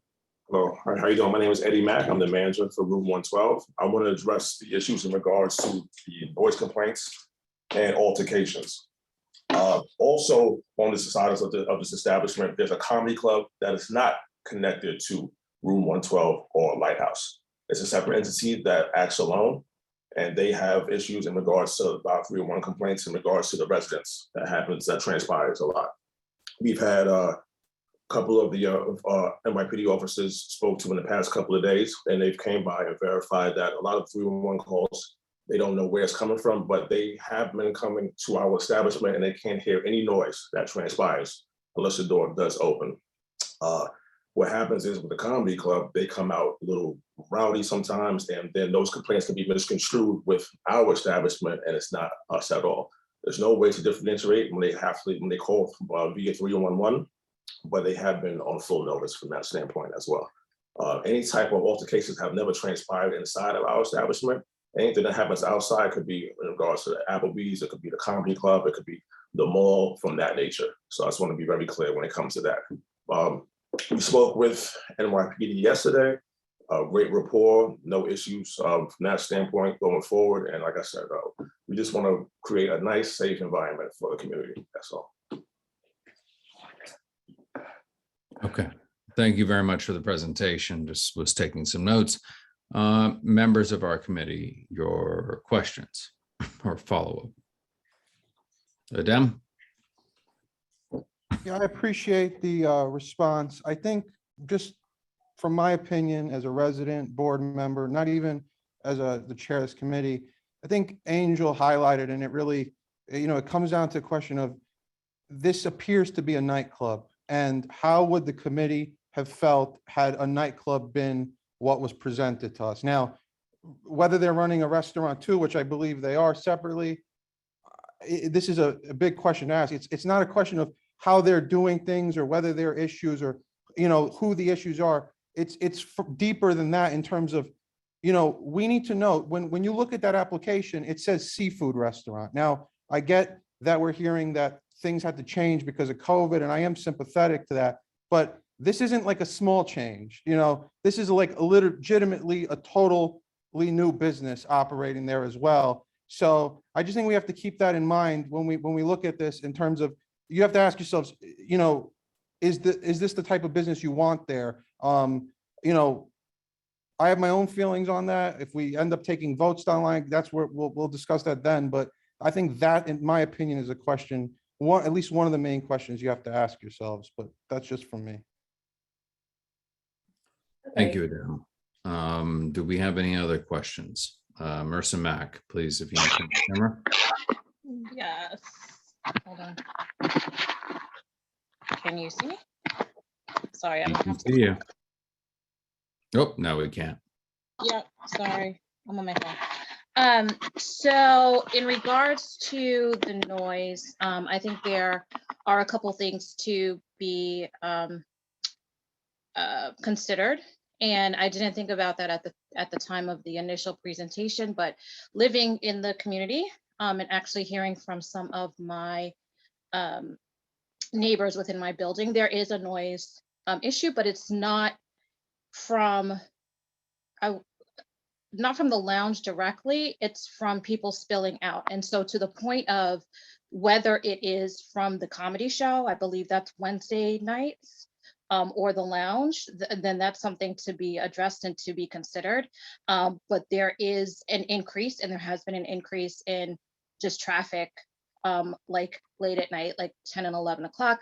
But to the point of the owner of 112, it could be, you know, I don't know where the noise is coming from.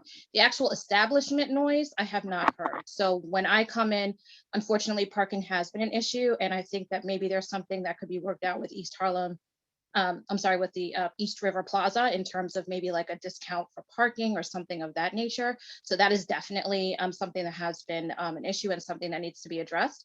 But passing by there, I do not hear noise coming directly from 112 specifically. And I've had to now park in the lot, you know, as a consequence. So I walk past there all the time and I do not hear anything specifically from there. The parking is an issue though, I will say, and that is definitely something that should be addressed, as well as, I don't know, again, where individuals are coming from late at night, but there have been complaints of noise. And again, it could be from there, from the comedy show, from Applebee's, but that is in fact an issue. So just also wanted to offer a solution, at least as where it comes to parking. In terms of the noise and in terms of the presentation, that is something that still needs to be looked at and considered. So thank you. Marissa. Angel? I'm sorry if I got your name wrong. My audio got a little funny. Was it Shayna? Oh, okay. Hi, All right. Shauna. Yeah. Shana, sorry. Okay. No problem. So like I described before, like tonight we're talking about the, the committee is discussing the concerns, and then, the licenses committee in April will consider the method of operation application.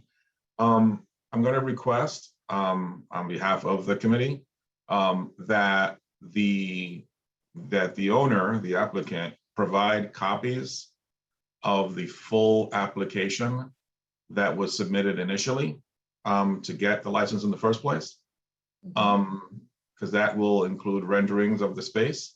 We need to see that. And also the full application that's being submitted for the method of operation change. I think that given the concerns that have been raised and the questions that have been raised this evening, the committee should have the opportunity to review all the materials. And then thirdly, I would suggest that the committee arrange a site visit with the owner to go and inspect the space themselves. Absolutely. And as far as the hookah license, yes, there is a freeze currently on new hookah license. This establishment was able to put in their request for a license prior to the freeze, and they are using a vendor who is also licensed currently as their supplier for hookah that is non-tobacco based. And that's something we discussed as well during my consultation. So I am more than happy to make these recommendations and build it in, and I'll be more than happy to work with you as the Community Board 11, as well as Lighthouse Fish Market, to come to some kind of seamless agreement where we're both operating and successfully flourishing a Black-owned business in this neighborhood. So 100% with you and on board with that. And you let me know when you would like to arrange that site visit so I can make myself available to you, okay? Okay, thank you very much. I'm going to go to Nilsen in just a moment. What I would recommend is that if for this to land squarely on our licenses and permits committee meeting, which is going to be pulling it up on the calendar, that would be April 6th. It would have to happen. You need to allow enough runway prior to that. So that is, we would need to have had a walkthrough meeting the week before at the latest. So Nilsen? I would also suggest that the committee consider talking to the residents of that block to get a sense of their feelings and what they've experienced in terms of operation, not only of that business, but any other businesses that they may feel is a concern. And then, like anything, whenever you have a site visit, I like to do unannounced site visits. But like I said, I just think that the tenants need to be involved as well, because if there's a change in method, and depending on what's being asked, depending on the block, we really need to make sure that we do our due diligence and really put in our opinions based on all the information that we see. Okay, thank you, Nelson. I think there is no really need to actually vote on this at this point in time, other than motion to lay on the table until we've done a site walkthrough and received additional materials. So we don't have enough information to take a position. Regrettably, we are very supportive of all of our businesses here. As Northern Manhattan is predominantly minorities, people of color, Puerto Riqueño, Latino, African American, and Asian, and other growing parts of our American diaspora. We are very supportive. However, part of that is we treat each other like family, and we work together. We have full transparency. To say that's not the case, we've had to pivot in a way that has been unseen in the past 100 years. We've had more information than we ever have, but we've not been able to operate. And again, our goal here is to come together, elevate, and come to a solution that will bring us to a merger between the community, the neighbors, and our businesses. And that's what we look forward to doing in this partnership. But if there is, since we don't have enough information, we're going to have to, if there's no objection from this body, to lay this down on the table indefinitely, motion to lay on the table indefinitely, meaning we're not going to take it up for a position right now, but we will require that walkthrough, additional information as our district manager has opined on, as well as our former chair, and so we can actually assess everything properly. You got it. Being there's no hand raised, we will consider that adopted to lay on the table this matter until the April, what did I say, April 6th, right, Adem? Licenses and permits. So we look forward, please, we need it no less than a week prior to have been through this space, whether announced or unannounced. So if you make yourself available, please send your information via email to both Angel and Adem, so we can make that happen. Thank you. Sure. Okay. Moving on to number 5, committee discussion on return to in-person meetings. Yay. All right, it is 8:41. I think we're going to barrel through this because we also have an item of new business, which was a resolution that was presented to housing yesterday, but I'd like us to really, Angel, would you be so kind is to change the screen to our survey that was sent to all the members, just to pull it up. I attended Borough Board today. That after it was announced yesterday, late in the evening, that we were going to suspend until April 15th. It was good to see a handful of our member chairs and others. It felt surreal. However, we all share the same concerns. Several community boards have done surveys. You can go and populate that when you're ready, Angel. We really just, we've had a higher participation of public. We've had more community board engagement.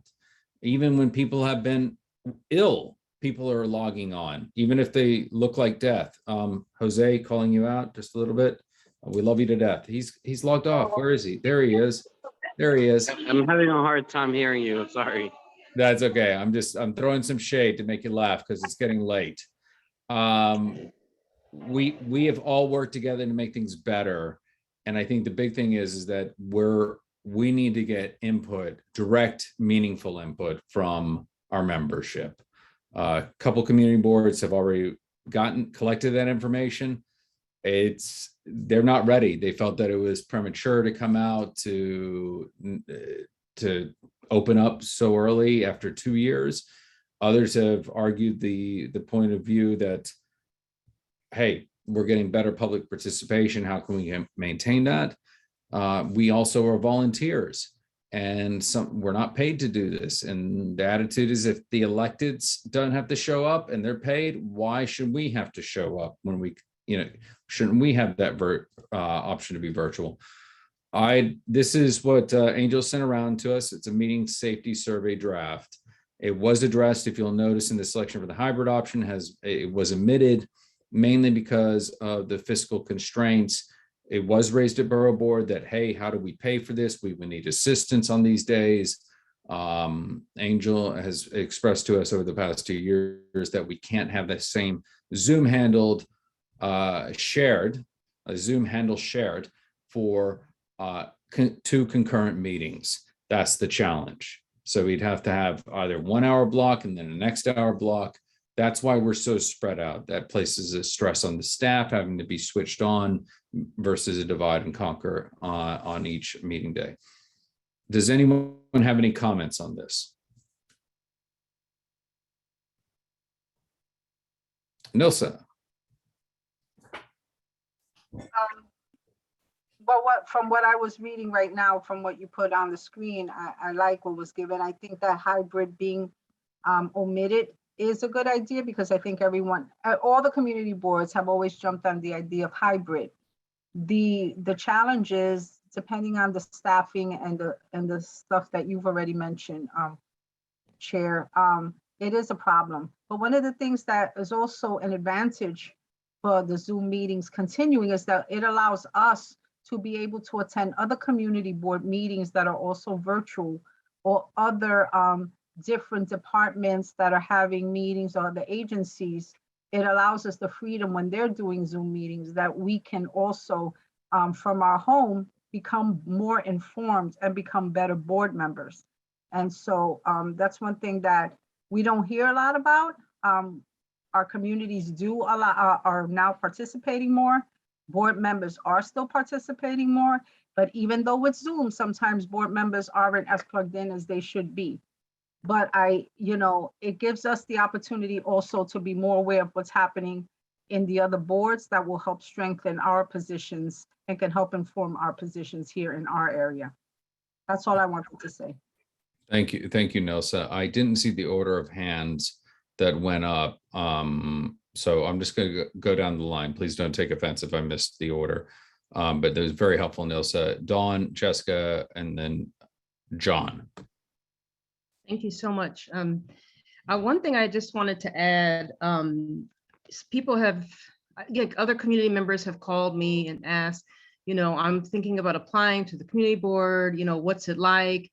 And, I have nothing but accolades for it. And, for me, a late meeting, I don't know if it doesn't affect me the way it did, 20 years ago, being a member of the community board. But, one thing that the community board needs is diversity. And I just want to say that if you were a caretaker of an elderly person or a child, becoming a member and maintaining a membership in the community board is very, very difficult when you don't have this virtual option. And, there was a time when the community board was just people with no kids or people who are retired. And I just feel like from the caretaker aspect, you don't get the diversity you need if you can't accommodate people who are caretakers. So if you're a caretaker, you can attend the meeting and also keep an eye on a loved one. You can be home in time to feed that loved one, to put that loved one to bed and all this other stuff. And so I just feel like, now that the pandemic has hit us, women are the group that left the workforce most and did not come back to the workforce. And I know why that is. And I just think that we are living in a new era, and women who are caretakers, or even men who are caretakers, should not be forced out of positions like this because they're not flexible within how, what reality is for caretakers. So that's just my 2 cents. Thank you, Dawn. That's and thank you. I really appreciate you expressing that. And I think participation is our greatest strength in bringing this entire community and the whole of New York that we haven't seen since really 9/11 and then the blackout that followed in 2003. We're really seeing a singular moment. So thank you. Jessica. Thank you, Chair. I think in the end, the powers that be are going to have to figure out a way to make virtual hybrid situation work. Because, you know, I think it's important for us to be able to be in person. But at the same time, you know, to Don's point, everyone has a lot going on and we're not paid to be community board members. And I don't have a kid, but I have, you know, a job and many other things that I do. And I think it's important to be able to include, you know, the ability to have both, whether that's more funding and resources that need to be provided to the community board. I know that's not going to happen tomorrow, so we have to figure out a solution for today. So I think the survey looks good. I think there's one consideration, maybe if we think about committee meetings being virtual and then maybe a full boards being in person for a way to get everyone together in the room. And that way it's only one, you know, forced commitment to be in person. And it's a chance for everyone to hear about everything going on in the board. Just a thought. Thank you, Jessica. That's a very helpful thought. And for those that remember with Bloomberg and what he advocated for and being able to amend OML and other aspects and allowing us to be able to do teleconference, video conference, it was for the very reason because it would have a greater engagement across the board and representation. And I think that's where we're hopefully headed, but I'll reserve the remainder of my comment. Thank you. I appreciate that expression. It's very helpful. John, and then Giselle. Thank you, Xavier. Well, the thing is that I agree with hybrid meetings because they give people options. Now, you see, me, I'm retired, so it really doesn't make a great deal of difference to me. But I know the majority of people work on a daily basis. And there are some times where days are 2 days, seem like they're 2 days long, and the only place you want to go at the end of the day is home. And with hybrid meetings, the thing is you can go home and you can participate, you can still participate instead of being forced into going to an in-person meeting. So I think having options is really best. And that's what I have to say. Okay. Thank you, John. Giselle? Hello. I also agree with John and the sentiments of the others. Looking at the attendance, which I'll speak a little bit later on, I did notice that attendance was better. Having that, with the exception of a few, but you know, myself, I've only been a member since the pandemic, so I've never really attended a meeting in person. So my hats go off to you guys that were pre-COVID, because I really do, I benefit from the hybrid option, and I hope that, you know, this is something that they can include in the future and continue. Thank you. Great, thank you. Yeah, I again, tending to be overly loquacious, I think words remain our most inexhaustible resource, yet empathy is our greatest strength. And in this particular instance, if you've read the legislation that was presented by Mark Levine, Brad Holman, there is a possible and tenable pathway forward. I think Assemblyman Renew had presented also an alteration of OML. It's for us, we have to navigate a path. We have April 15th is the extension is through. So Angel, would you kindly go to our CB11 calendar and just put that up on the screen for us? I'd like to just get a quick litmus of this body.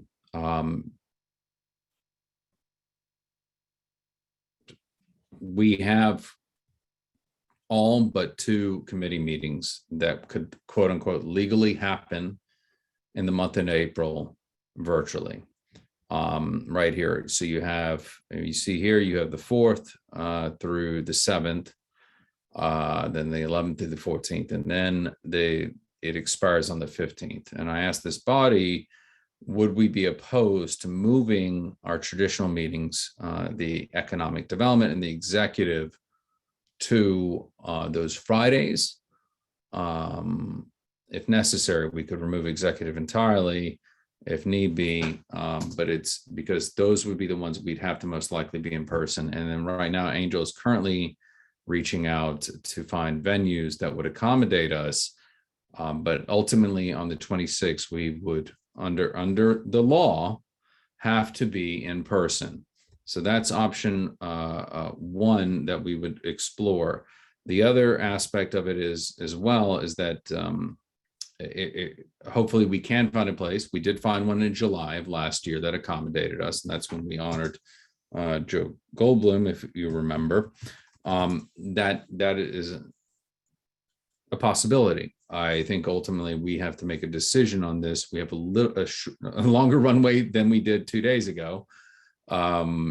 The other option I want to throw out is that what has been happening, if we're finding after we send out this survey that individuals are uncomfortable still, what CB10 are proceeding with is that if things were not going to be virtual, they would still have their meetings, they would still have their public attend, but then ultimately would fall on either executive or their full body to convene once. And mainly it was falling on the executive.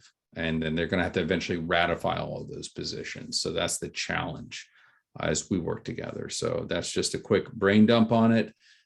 John and then Marissa. Thank you, Xavier. One thing to take into consideration, April 15th is Good Friday. Yes, I know. Unfortunately. Yeah. So the thing is that that's one thing that you may have to consider. Some people may not be willing to they observe on that day. So that's one thing to consider. Yeah, thank you, John. I appreciate that. Marissa? I was gonna say, well, yes, in terms of the 15th being Good Friday, I also will not be here for the 19th. So, I don't know if there's any way to do it on the 8th, possibly, or if we could even just send out a doodle so we know who will be available, because I would hate to change it and then we don't even have committee members that may be available during that time. I can reach out and see, but if the 8th is available, happy to do our meeting during that time. Thank you, Marissa. Angel and I had a discussion, and we know in the past that board members have been reticent to have a meeting on a Friday. So if people are willing to meet on Friday the 8th and get it done and dusted, go for it. That's my recommendation. So, Angel, are you there?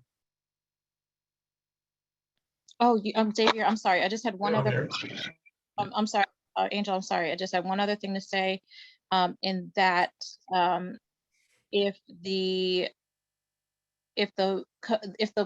board overall is prepared, because there may be some attrition if we go back in person, and that, just in general, there may be people who, again, have joined just during the pandemic or what have you, that may be used to one way, and that may not be serving. And so I know just from the BP's office that, just seeing if they're going to be prepared for replacing people if need be, if that happens. And you don't, I don't know how many people or if that will happen or what have you, but just in regards to what has happened previously in terms of replacing people or, recognizing that people are no longer on the board, that's going to be, impactful for the way that we move forward and the way that we do business. So just making that note too, that is something that could potentially happen, and we should be prepared for that. Yep. Thank you, Marissa. And that is an ongoing conversation of the incoming reality. Marissa, I will leave it with you and Angel. Actually, Angel, are you content if we're able to get a quorum on the 8th to move EcoDev? Content? No, I don't want to meet on a Friday. But if you guys want to have a meeting on a Friday, it's open and you can schedule it. I really honestly would rather not meet on a Friday. Okay, we have your. But I work here, so what does it matter? Angel, what is your recommendation? Could you say that again? I was saying, what would be your proposed day, Angel? So I stepped away for a second when you first started talking about this. I'm not sure if this was discussed or not. But my suggestion was, I don't know whose mic is on, but I'm getting a lot of interference. Marissa, can you mute? My suggestion, given the anticipated lapse of the suspension for the OML, of the existing OML, my suggestion was that we go fully back in person as soon as the suspension is lifted. And I would just keep the 19th and 21st and 26th the way they are. I do understand that, and this is why we're having this conversation and then surveying the rest of the membership, we want to know what people are thinking. It's important to know, because then knowing might present us with issues for us to consider in how we move forward. Like, we might not be able to move forward, but that's to be determined. We don't absolutely know. The idea of the OML being amended or changed, I think there is a sound argument to having to learn a lesson from the experience of the last 2 years and amend the OML to consider those lessons. Some may argue, I'm not saying this is me, that participating remotely or board member, a public body participating just as a name on a screen isn't transparent, isn't democratic. So there might be some pushback, and that might explain why Hoylman's recommendation that's been sitting up there for 2 years has not moved forward. There is some resistance from some folks out there concerned about government transparency about amending the OML. I'm not saying that I agree with them, I'm just putting it out there. I think that in part explains why there hasn't been a change yet. I think there should be a change, but then what exactly that change looks like, I don't think I have the full answer to that. Putting that aside though, the current OML and then operating with the current OML, again, like I said before, I think we should just prepare to go back to in-person meetings. I've discussed with Xavier that what we should do is have all the committee meetings here in the board office and just communicate to the public that we have a limited amount of space for to accommodate members of the public. We have 20 seats, that's it. I think we should, put into practice that that's our limitation.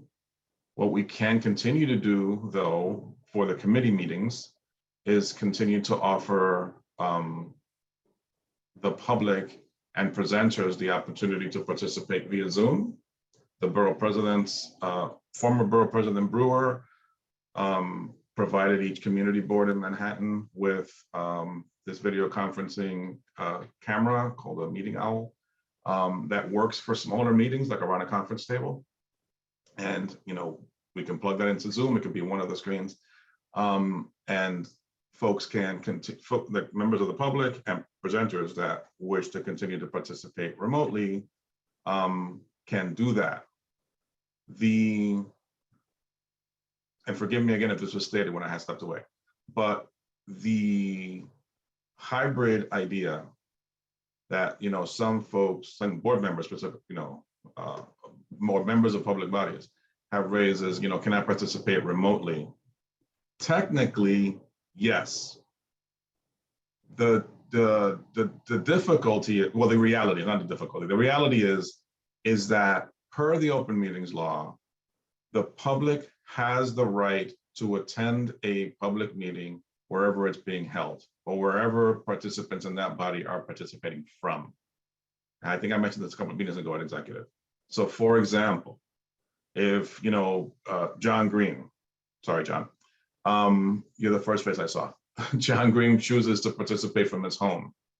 We would have to note John's home on the agenda, and John would have to make his home available for members of the public who so choose to attend there to attend there. I think that's preposterous. And because of that opinion, I don't think we should even consider having members participate remotely until a change is made. So given the current OML, I think that the reasonable thing to do is just have the members come participate in person. That meeting owl thing works for small meetings. Like I said, that's why I emphasize that. It does not work for, it would not work for a full board meeting. For a full board meeting, my suggestion, or what I've discussed with Xavier, is we just do it 100% in person. Presenters, attendees, members. Because to do a streaming hybrid model for a full board meeting is going to take, you know, a videographer, you know, someone and trained in that, and, you know, and tasked with that specifically. You could do some Hakamemi thing on your iPhone and walk around the room like I've seen, but I would never suggest something like that to the board. I always try to suggest things that, you know, look professional and, you know, and dignified. So for that reason, I've said, you know, just go back to in person. Now, I've also mentioned, you know, to the borough President Brewer and now Borough President Levine, that, you know, funding is going to be required, and that either they or council, if they're asking us to go back to in person, and, you know, and they want to keep saying the word hybrid, because I guess everyone excited, then they have a responsibility, because they're essentially creating a mandate that is unfunded. By continuing to, you know, say hybrid, hybrid, hybrid, people hear that, they're like, oh, that would work for me. But then there's a matter of making it, like figuring out how to provide it for them, right? And that takes money. And we have not been provided the money to do that. So, you know, my recommendation, my request of both our borough presidents, you know, Brewer, Levine now, is that they figure that out, or work with the council to figure that out, to pay for it, so that every community board can hire a videographer to do our full board meetings each month for all 59 community boards. There are boards that have benefited, and I'll wrap up in a sec, that have benefited in the past from council funds that have been allocated for the specific purpose of live streaming meetings. Those funds were not made available to this board. That's why this board has never live streamed a meeting. So if they want us to do that going forward, then the responsible thing for them to do is to make those funds available, or, you know, go ahead and issue an RFP, hire a bunch of videographers, and provide that service via contract with each community board. So thank you, Angel. And that, if I wasn't more clear, that was addressed at Borough Board today about how do we fund that, and we would need that. It's a requirement to make that happen. Nilsa, 9, then David, and we're gonna then move things along. I was just going to suggest something before Angel fully explained. I was just going to ask, was there a possibility that maybe some committees would do like a joint meetings in order to allow, let's say if they're the same type of subject matter, to allow potentially for EcoDev and executive to move up. But Angel explained it so well. And so Nelson, I'm sorry to interrupt you, but you do raise a good point, and I didn't mention this, but Xavier and us did kind of touch on this in our conversation. So we could, but there's no reason why we cannot have 2 meetings in one night. However, they're going to both have to be here, per my proposal. And so we could theoretically, using the committees you suggested, have, you know, economic development at 6:30, and then, you know, the executive committee at, you know, 7:35. But that would, you know, require us, you know, committing that first meeting to an hour, like we used to do in the past. We used to have housing and public safety in here. So that's certainly doable. You know, we just have to, you know, come to terms with, okay, we're going to limit these meetings to an hour. Either that or it's a 2-hour meeting, then the second one starts really late. And also in the past, like the last month or so, or the last 2 months, there might have been a joint economic development, a joint land use and housing meeting. So if that was something that would be entertained through Zoom, let's say, since land use is still going to be recording on Zoom on the 13th, if let's say another committee tag team with them and they had a joint meeting, that could potentially free up a day before the 15th. But I am not averse to coming into the office. I'm an essential worker who's been working all through COVID every single day. So it was just some suggestions to throw out in case. But thank you for letting me know that you all had already discussed. Yeah, and what you're saying there about the joint meetings, of course, also possible. It would be a matter of the two committees coordinating an agenda that kind of suits them Right. to host together. All Yeah, right. and that could consolidate the calendar. And if you look at the, I think it's CB1 in the Bronx, they've done a bit of that during COVID as well, where they've consolidated their calendars a bit.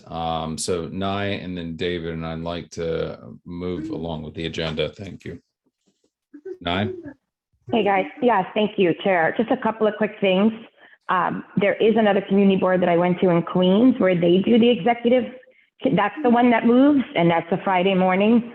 So putting that out there, I know we usually have a lot to talk about, but just in terms of being availability to the public, et cetera, offering that flexibility. Want to raise the issue that several of the members, particularly our older members of Health and Human Services and our seniors, have said they don't feel comfortable coming to meetings in our office because of space.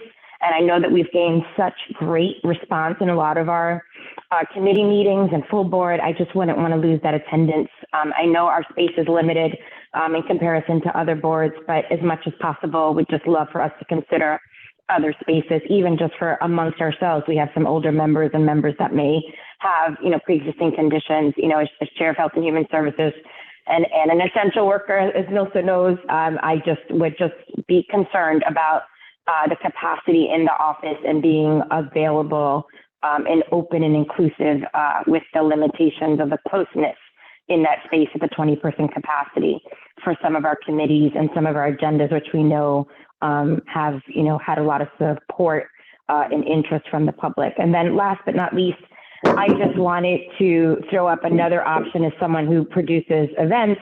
And Xavier, I know you have this experience as well. We have nothing but a plethora of educational institutions.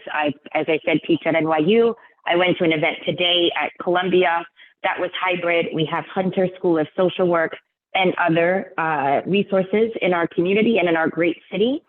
I would love to see, and maybe this is an eco-dev or executive type of project, but I would assume that the other community boards, 10, 11, 12 near us, are going to have similar conversations, and maybe this is a borough board issue, Chair, or idea, but to see what these local educational institutions that are having to do these same challenges might have in terms of resources, whether it's because they have students available, graduate students available, and or other resources where they could be working in partnerships with their local community boards, A, to build a better relationship to these institutions, but B, to also provide some of this technical services. I saw Community Board 1 do a partnership with NYU when the pandemic first happened, and I think that there's some lessons that could be learned from this so that it's not only professional, but not cost prohibitive, and done in a way that provides us a most inclusive environment post-pandemic or as we transition to this endemic status.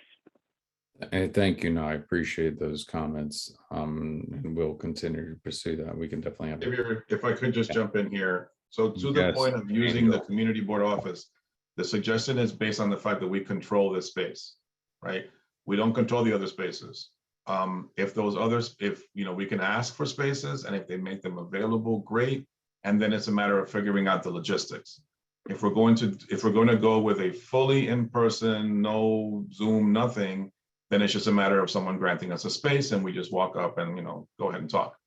But if it's a thing where we're looking to do a hybrid with public and presenter participation, then we're going to need a space that works with the equipment that we have, unless someone's providing equipment, and has, for example, we've used Bonifacio, countless times, but they don't have reliable internet and they don't have publicly accessible Wi-Fi, right? So as great as they are, that's a limitation, that's a reality that we have to deal with. So that's why the suggestion to the simple suggestion, I was trying to go for the simplest thing. We already control this. And fine, if it can be other places and that can be figured out by someone wants to volunteer spaces and equipment and the rest of that to make it possible for us to do the meeting, fantastic. But just, trying to be as honest with ourselves as possible that thus far, there has been a lot of hesitation from our regular community partners to offer spaces for public assembly. Now, if they want to offer it, amen, let's go. But I've called our regular partners and they're like, yeah, no, not yet, sorry. And that's the basis of my recommendation. Well, and so Angel, real quick, and thank you, Nye. The quandary we find ourselves in, and this is the other thing that was addressed to Borough Board, is that we can't enforce mask wearing, we can't enforce vaccination proofing, we can't do any of that, even in our own space, right, Angel? So we can't require them to put on a mask in our office. We can't. That's the other thing. And I think that's the challenge, and I want this body to be eyes wide open with that reality. Whereas in July, we're masks, vax card, we're done. Separate, stay separated. People still congregated closely to their comfort levels, but that's the reality now that we're faced, and that's what we've been advised by City Legal. So I just want to put that out there so we're, again, fully aware. David and then John. So I think Angel is so correct. One, controlling space, not having to move equipment, that would be the other part if you did in other spots. You'd have to mobilize equipment and have it mobile and move. CEC did 2 hybrid last summer, and they actually went pretty well. But more to what Angel was saying is they had some professional equipment. They did it in the school where the equipment was kept. They had a staff person there that was able to operate both the computer module, so it shows on the site, and then also do the Zoom for people outside. So I would think, to the extent that we would have to conduct and do this, you really would need that 4th kind of board person or staff person to operate that video so that the board staff can focus on the meeting and content itself. And then I'll just ask this kind of comment, Angel. If we do like the hybrid, do people that, let's say a board member stays home, do they count towards quorum or do they not? Or do we have to have a certain amount of quorum on site physically? So if we're, I'm sorry, you finished? Yeah, no, yeah. Sorry, I'm sorry, I thought I was interrupting you. I'm sorry. So if we were under the current OML, if a member were to participate remotely, that location would have to be available to the public. And they count as quorum? It would count as quorum. Our only responsibility would be to inform the public that they can participate there. But yes, that member counts the quorum. Thanks. Yeah. Okay, thank you, David. John, and then Nelson, we're going to wrap this up. Thank you, Xavier. Like, I remember last fall when Angel, Marlene, and when Carly was here, they were having a hard time finding venues for us to meet both. I mean, trying to find a venue is trying to find a unicorn. I mean, the thing is that people, and I understand, people are not willing to open up their venues yet.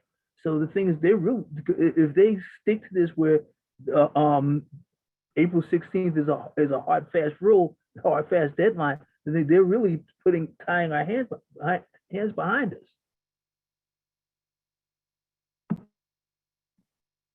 Yeah, and I think that's definitely been echoed. Nilsa,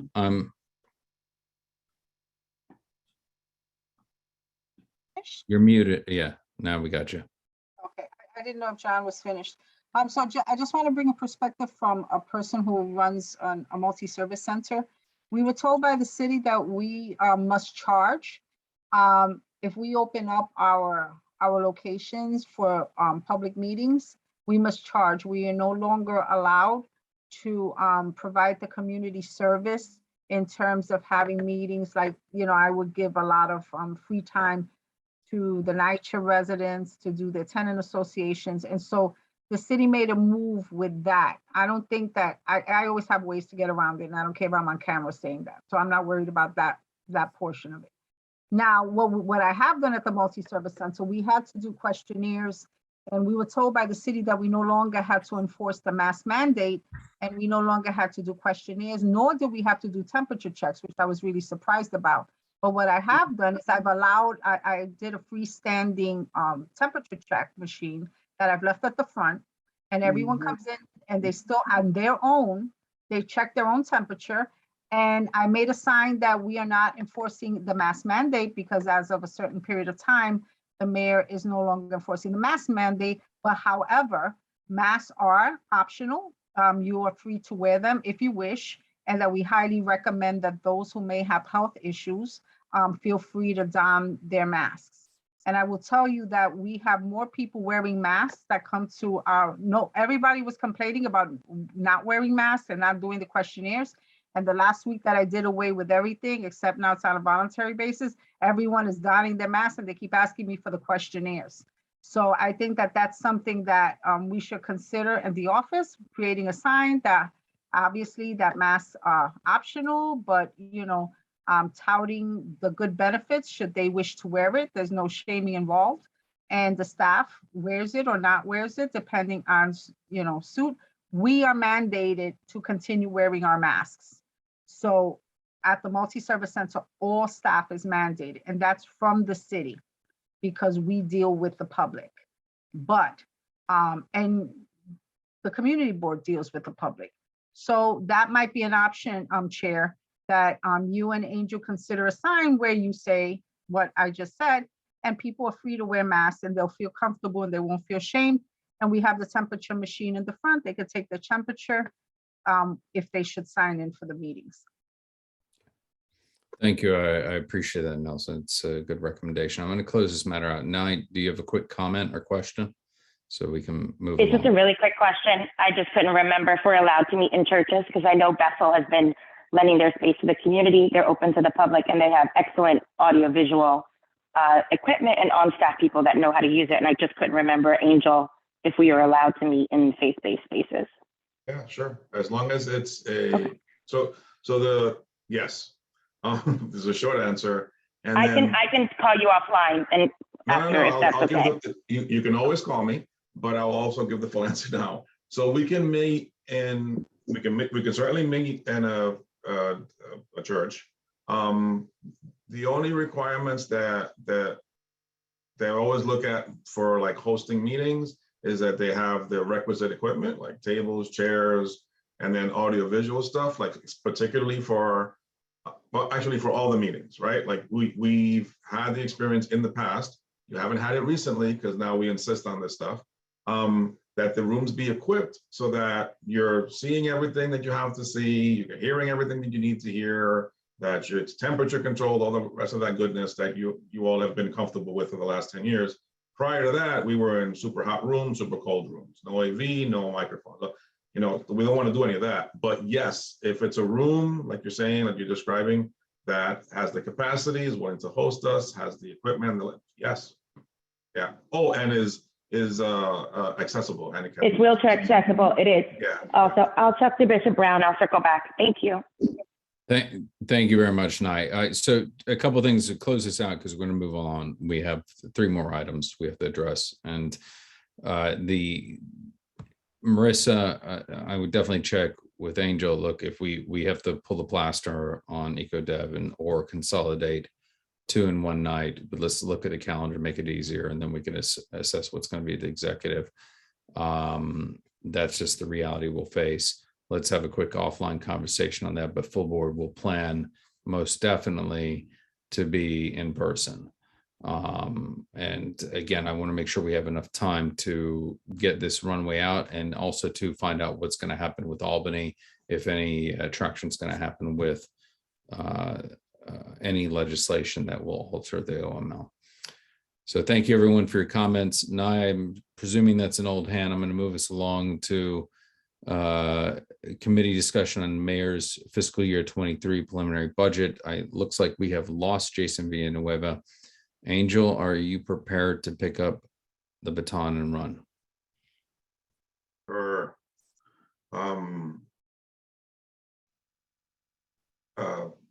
I got distracted, sorry. So there isn't much, right? Each committee has had this discussion this month, looking at the preliminary budget, particularly the administration's responses to our budget requests, and then more broadly to the administration's proposals that correspond to the work of each of our committees.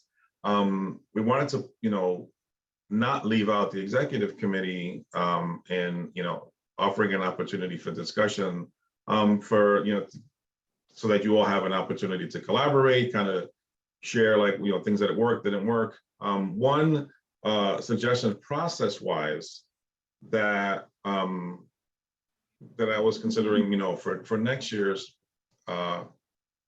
attempt at this, the response to the preliminary budget, is instead of presenting it back to the committee, having the respective chair, vice chair, and staff liaison stage committee do this work prior to the committee meeting, so that the committees, the rest of the balance of the committees are presented with, draft responses and text versus being asked to respond to the whole thing. Because frankly, most of the time, we get blank expressions, blank faces, and not much response, and it's a bit of a drag. And we could and should always be looking for ways to improve processes. We have this budget committee now and a new budget committee process. So certainly, we can look at the other committees' roles in the process and look to make adjustments that would be improvements to how the board handles preparing for a response. Because frankly, we have to turn it around rather quickly, and starting from seemingly having to start from scratch each time with each committee, at least if what the expressions are relaying is that, folks are like seeing it for the first time. And it's not the most efficient use of board member or staff time. So I think that's one kind of improvement that we can do for next year. But other than that, just wanted to put it on here so that each committee had an opportunity to discuss it if they so choose, including, of course, executive, since you all are, the leadership of the board. Or if not, then we can move on to the next item. Yeah, all I have is Judith, do you have something to say? Or Angel, would you kindly mute? Now you have your hand up. Is that an old hand? That is an old hand. I don't know how to work the phone option so well. So if you guys could please take it down, I appreciate it. Yeah, we got you. Okay. Do we have any comments or questions on this? I wish Jason was here to also opine on it.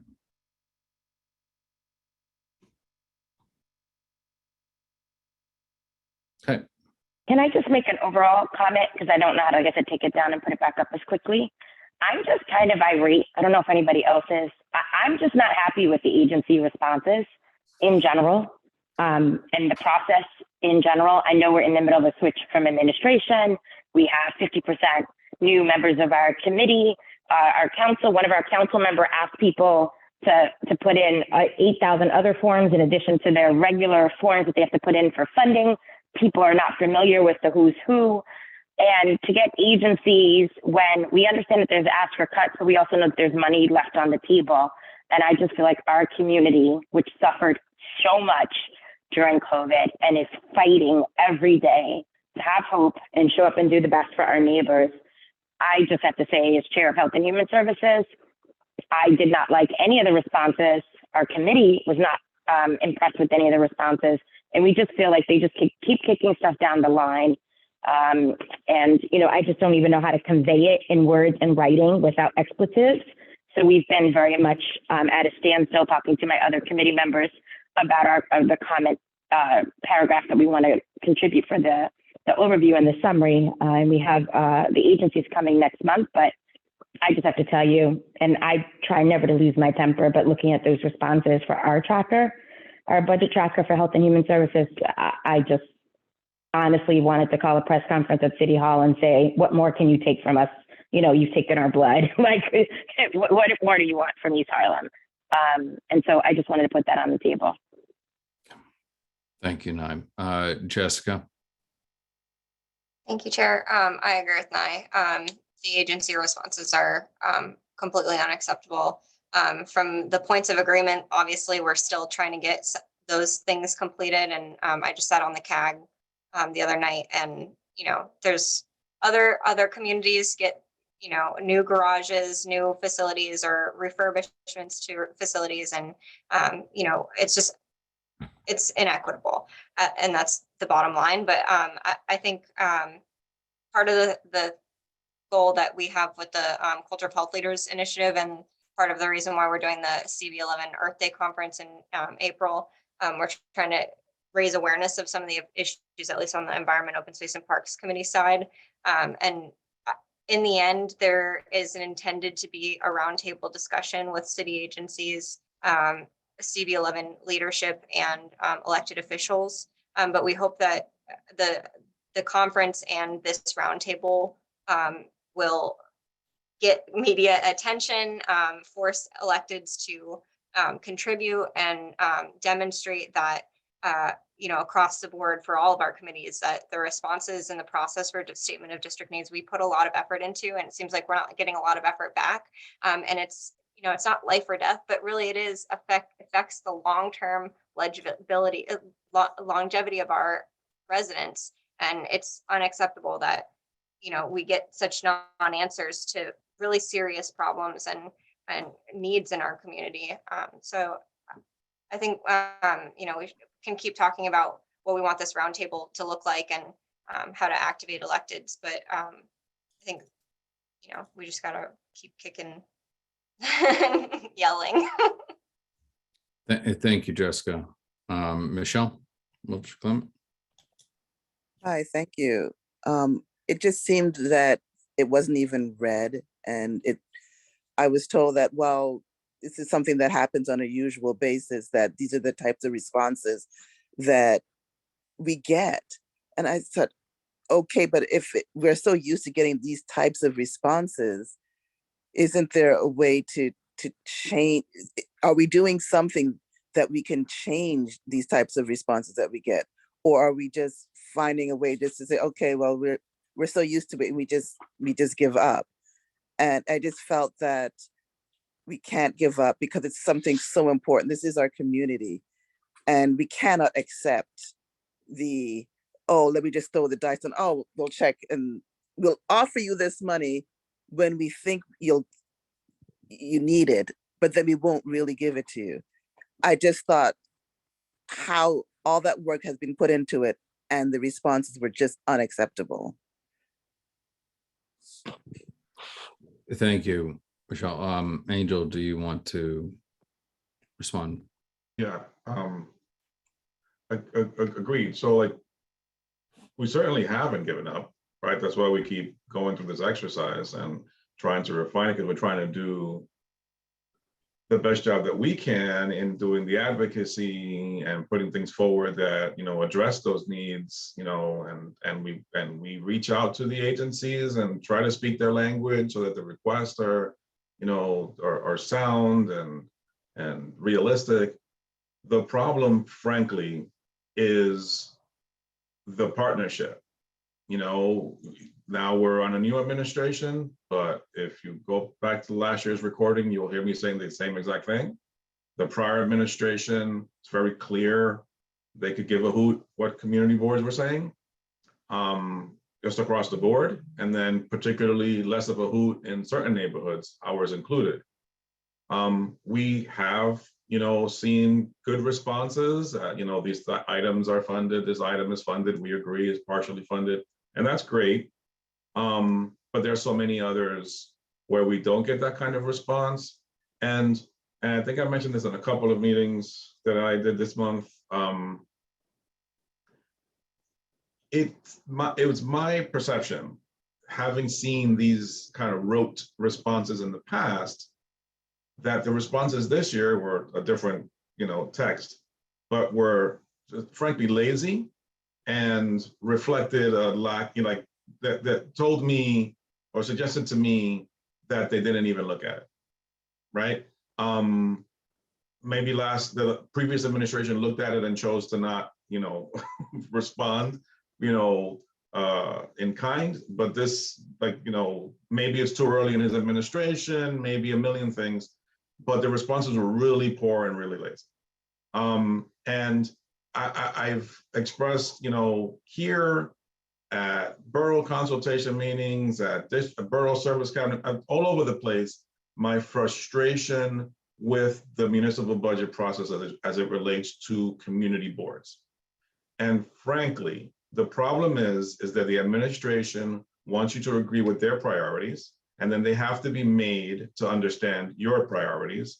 And we need help, right? We need an administration that's receptive, and then we need, you know, our council members to help advocate, right? Because they do have a seat at the bargaining table for the budget requests and the budget priorities that we're putting forward. Absent that partnership and that commitment to reflect the work that the community boards are doing for the benefit of the community, then we're banging our head up against the wall each year, unless we're formatting our request to just fall in line with the priorities of the agency. And if it's something that we want, then great, but you know what, our job here is not to elevate you. Our job here is to elevate the community, right? So your job is to be responsive to what we're telling you from the ground level we're seeing needs to be addressed. So that is an ongoing frustration, and all that expressed frustration, not to suggest in any way that we should not be participating in the process each year and seeking to, you know, better the process each year, but that we really, we require real partnership in order to get these needs that we're putting forward, these requests that we're putting forward, funded. It's just a fact of it. You know, I don't know if you're on housing or not, but I mentioned that the housing committee, like there's some of our requests that are a more long-term, right? Like something like develop more affordable housing, right? So we put that every year because we're gonna need it until forever. So the response, so long as they're not saying no, then we're good, because we see with our own eyes that the buildings are going up, right? Doesn't mean we stop asking for it. I'm not gonna get hung up on them giving me half an answer on that one. But other ones that are like, fix that light pole, and they're giving me some cockamamie answer, that's just, it's unacceptable, right? And, you know, like, we could scream and rant and rave, and sometimes that's effective, but it's, you know, having someone that's receptive on the other end and then willing to partner and push forward our, you know, priorities is just vital. You know, and not in this current grouping of council members, but in prior grouping of council members, had council staff tell us straight up they don't read our statement of needs. Yeah. That's a real problem, right? So subsequently, we've made sure that the council member gets it, and then we follow up. Hey, did you read it? Hey, did you see our priorities? Hey, what are we doing about this? You know, are our priorities lining up? Are you going to support this? And then not giving up on it until they're actually, you know, doing the work, right? But that takes that engagement.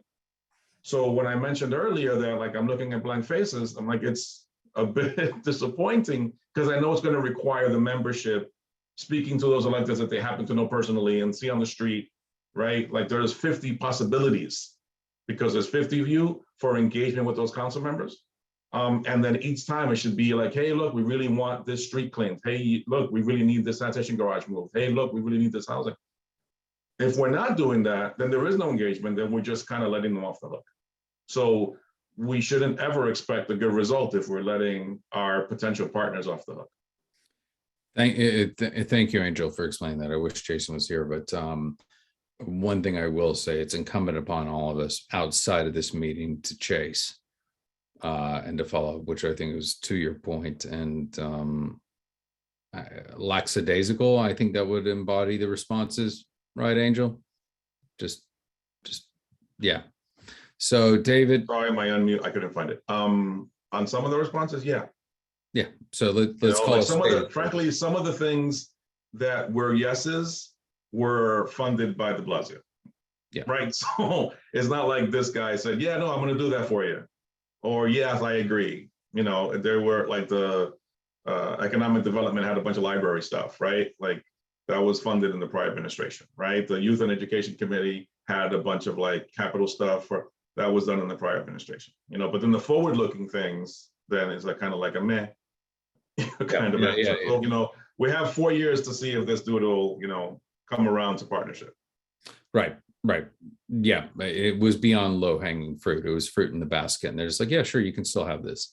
David, real quick. Yeah, sir. no, quickly. I just want to say that the process has evolved. I've been on the board since 2009, and it really has evolved, and more so under Angel's leadership as the district manager, is when we've really been, you know, we used to do this in 1 month, look at what happened last year, make a few changes or really keep the same things, never advocate, and then send it in. And then it's been developing this budget committee, and it's really evolved over the years. And I think for us, it's also helped direct us and understand some of the agencies we deal with, you know, like even DOE. I think DOE, one agency, but in DOE, there are different subsidiary agencies that you have to deal with for construction, for technology, and they're all different. And if you ask the wrong one the question, they're not going to give you the correct answer, nor they're going to tell you where to go get it. And so this has often been a problem, but I think we're beginning to narrow down more. We're beginning to understand better how to break up our questions, who to meet with, like when we have the budget consultations with ACS and DYCD, we start to narrow down some more of the discussions. It's not perfect.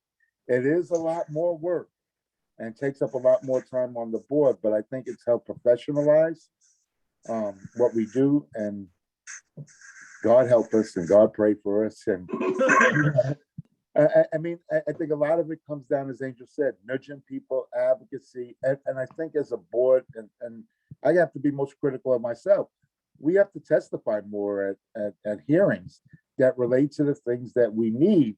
So you know what, the elected officials say, you know what, this is a real issue in my neighborhood. Maybe I need to take a stand as well. And if we don't push it, they don't have to take a stand, right? So we kind of give them the out as well to what are some of the real needs in our community. You know, so I'll tell you this year I was pretty happy with what we got, but it still wasn't what we all wanted. And some of the answers were ridiculous. You know, that the fact that we don't need better technology in our schools. Yeah, you can't get the technology working because you don't have enough electricity coming in. So very quickly, that wasn't too quick, but adios. Yeah, Dave's committee did pretty well. But that point about the, you know, like, you know, having the power in the schools to be able to do all that technology stuff like that. When you hear, and I'm not trying to pile on to make everybody negative, like, you know, I want us to be positive. Like, you know, Dave's committee also now has the district superintendent coming and listing out, this is what I need. That didn't used to happen. That's a great development, right? Have, you know, like principals, key principals in the, you know, in like back-to-back months now telling us, I need specifically this. That's a really good advancement. But that long-term investment of, you know, like upgrading the electrical in all of these schools, when you see the city, the state, you know, got all these federal funds to do all kinds of infrastructure, and you can't, like, today, go fix it. So they have the capacity, one would think, the layperson would think, to go ahead and do it. It's just a matter of making the commitment, or at least admit to us that it's on their list of things to do, right? And if you're really valuing your partner, then you tell them, like, look, you know, Angel or David, I agree with you. It's on my list. It's going to take me 48 months to even start it, but at least we have something.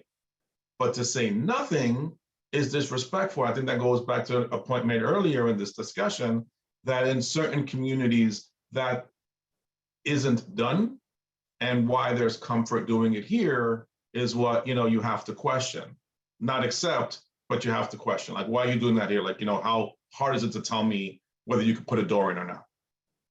You know, it's not that hard. You know, I can do it, or I can do it tomorrow. It's gonna take me a week. It's gonna take me 5 years, whatever the hell it is, but give me something. Right. So Angel, what I would say is that in this particular instance from this body is that we have to, for lack of a better term, put that line in the sand and say, like, listen, this is, we played ball. We know how ball is played, and this is not playing ball, and just call it what it is and say, you got to deliver, and at least let us know what your calculus is. We understand, and I think in this neighborhood, and I think we have many inroads we can make with the incoming administration. Yes, they're only 3 months boots on the ground, but I think it's incumbent upon us to chase, even if there's trying to play catch up as the agencies change over, and we're still dealing with that passing of the baton.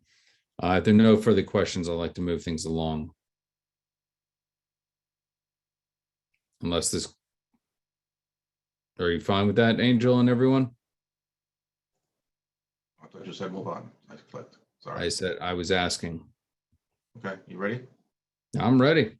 All right, there you go. All right, Giselle, you're up.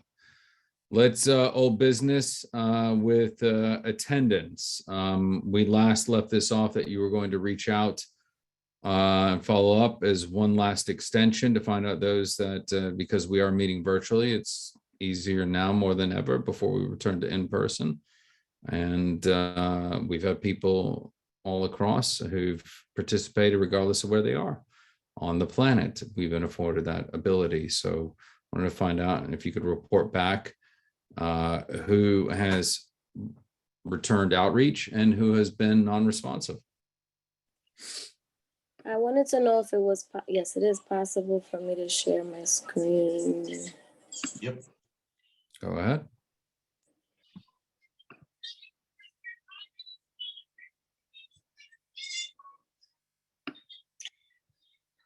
I don't know how to share it with that. I'm so sorry. I have it on a keynote, Angel.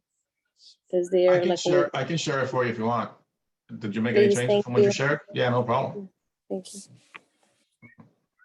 Let's find it.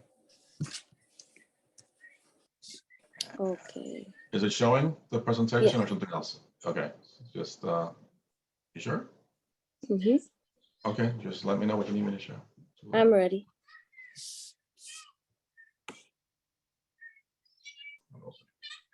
Okay. There you go. CB11 attendance bylaws. Just a reminder, each member shall regularly attend meetings of the full board and all committee, subcommittee, and task force meetings to which they are appointed as members, as well as any special meetings of the full board.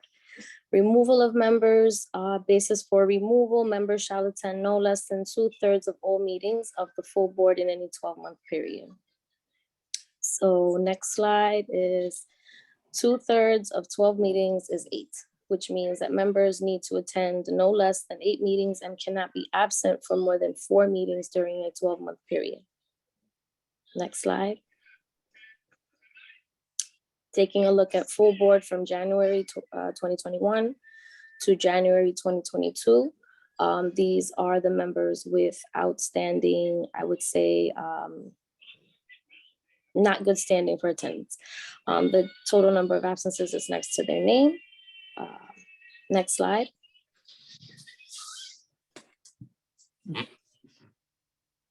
Public safety and transportation. Next slide. Licenses and permits. Next slide. Environment, open space and parks. Human services. Economic development and culture. Landmarks and planning. Sorry, land use. Youth and education. Housing. Executive. District needs and budget. All members are in good standing with attendance. Show off. My outreach, emails were sent on February 2nd. The names that were responsive and were non-responsive are listed. If I didn't receive an email within like 5 days to a week, I made phone calls. And those were the only non-responsive members as listed. Next slide. Our goal for 2022 is obviously to get better attendance across the board to our committees. And anything else that you guys feel like should be a goal in terms of attendance. So that's my presentation. Any questions? No, I see your hand up, and then I don't know who went up first, Jose or Nelson, but Nye. Sure. Thank you, Chair. Thank you, Giselle, for the work. I'm just participating via phone, so I can't see any of the slides. And excuse me, Angel was just trying to go through the emails and didn't see this presentation. You might have sent it earlier. I know there was a bevy of stuff that came in the last 24 hours. So I was just wondering if this could be emailed so that I could follow along in case there's anything on our committee. I'll send it to you right now. Give me a sec. Thank you so much. I appreciate it. No problem. Okay. Jose, then Nelson, then Marissa. Just as it appears on my screen. I just want to thank Giselle for the report. It's great. As this committee knows, I've been pushing for attendance since January. We've had a big issue. When it says the responses, I mean, there were 3 people in particular that have never attended a full board since September.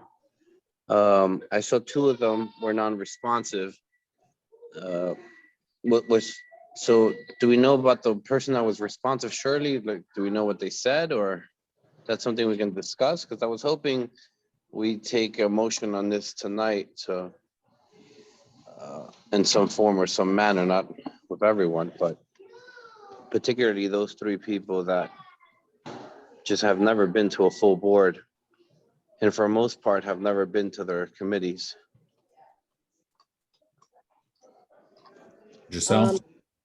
So Can we use names, guys, just until I can see it? Because I don't know who you guys are referring to. Thanks. Well, let's go to that slide. I was referring to Eric Alcancela, Shirley Pena, and Jada Heredia. Thanks. So in terms of a motion, I'll leave that to the chair to decide, and you guys can all have a conversation. I know that. No, I know the motion, but in terms of the ones that did respond, because I think you said that Shirley did respond. So what was her response? So I believe Shirley was one of the individuals that, and correct me if I'm wrong, Angel, but I believe she was under the impression that she was not a member, or she had received some type of notification or information. Right, that, yeah. So, But there was no such notification. I'm not sure. Right. What that was. I know that Jessica had spoke to her and had a conversation with her. So her being the chair, I'm sure they kind of either, had a conversation or spoke about something, the solution to the problem, or whether or not she was going to continue her membership. But I know that Eric, Jada, and Jordan, I have gotten like absolutely no response, phone or email. Okay. Thank you, Jose. I'm going to defer since you did raise a point with a member. And please just reminding everyone just bring it to me so I can then redirect to keep this moving along because we are dealing with our fellow board members.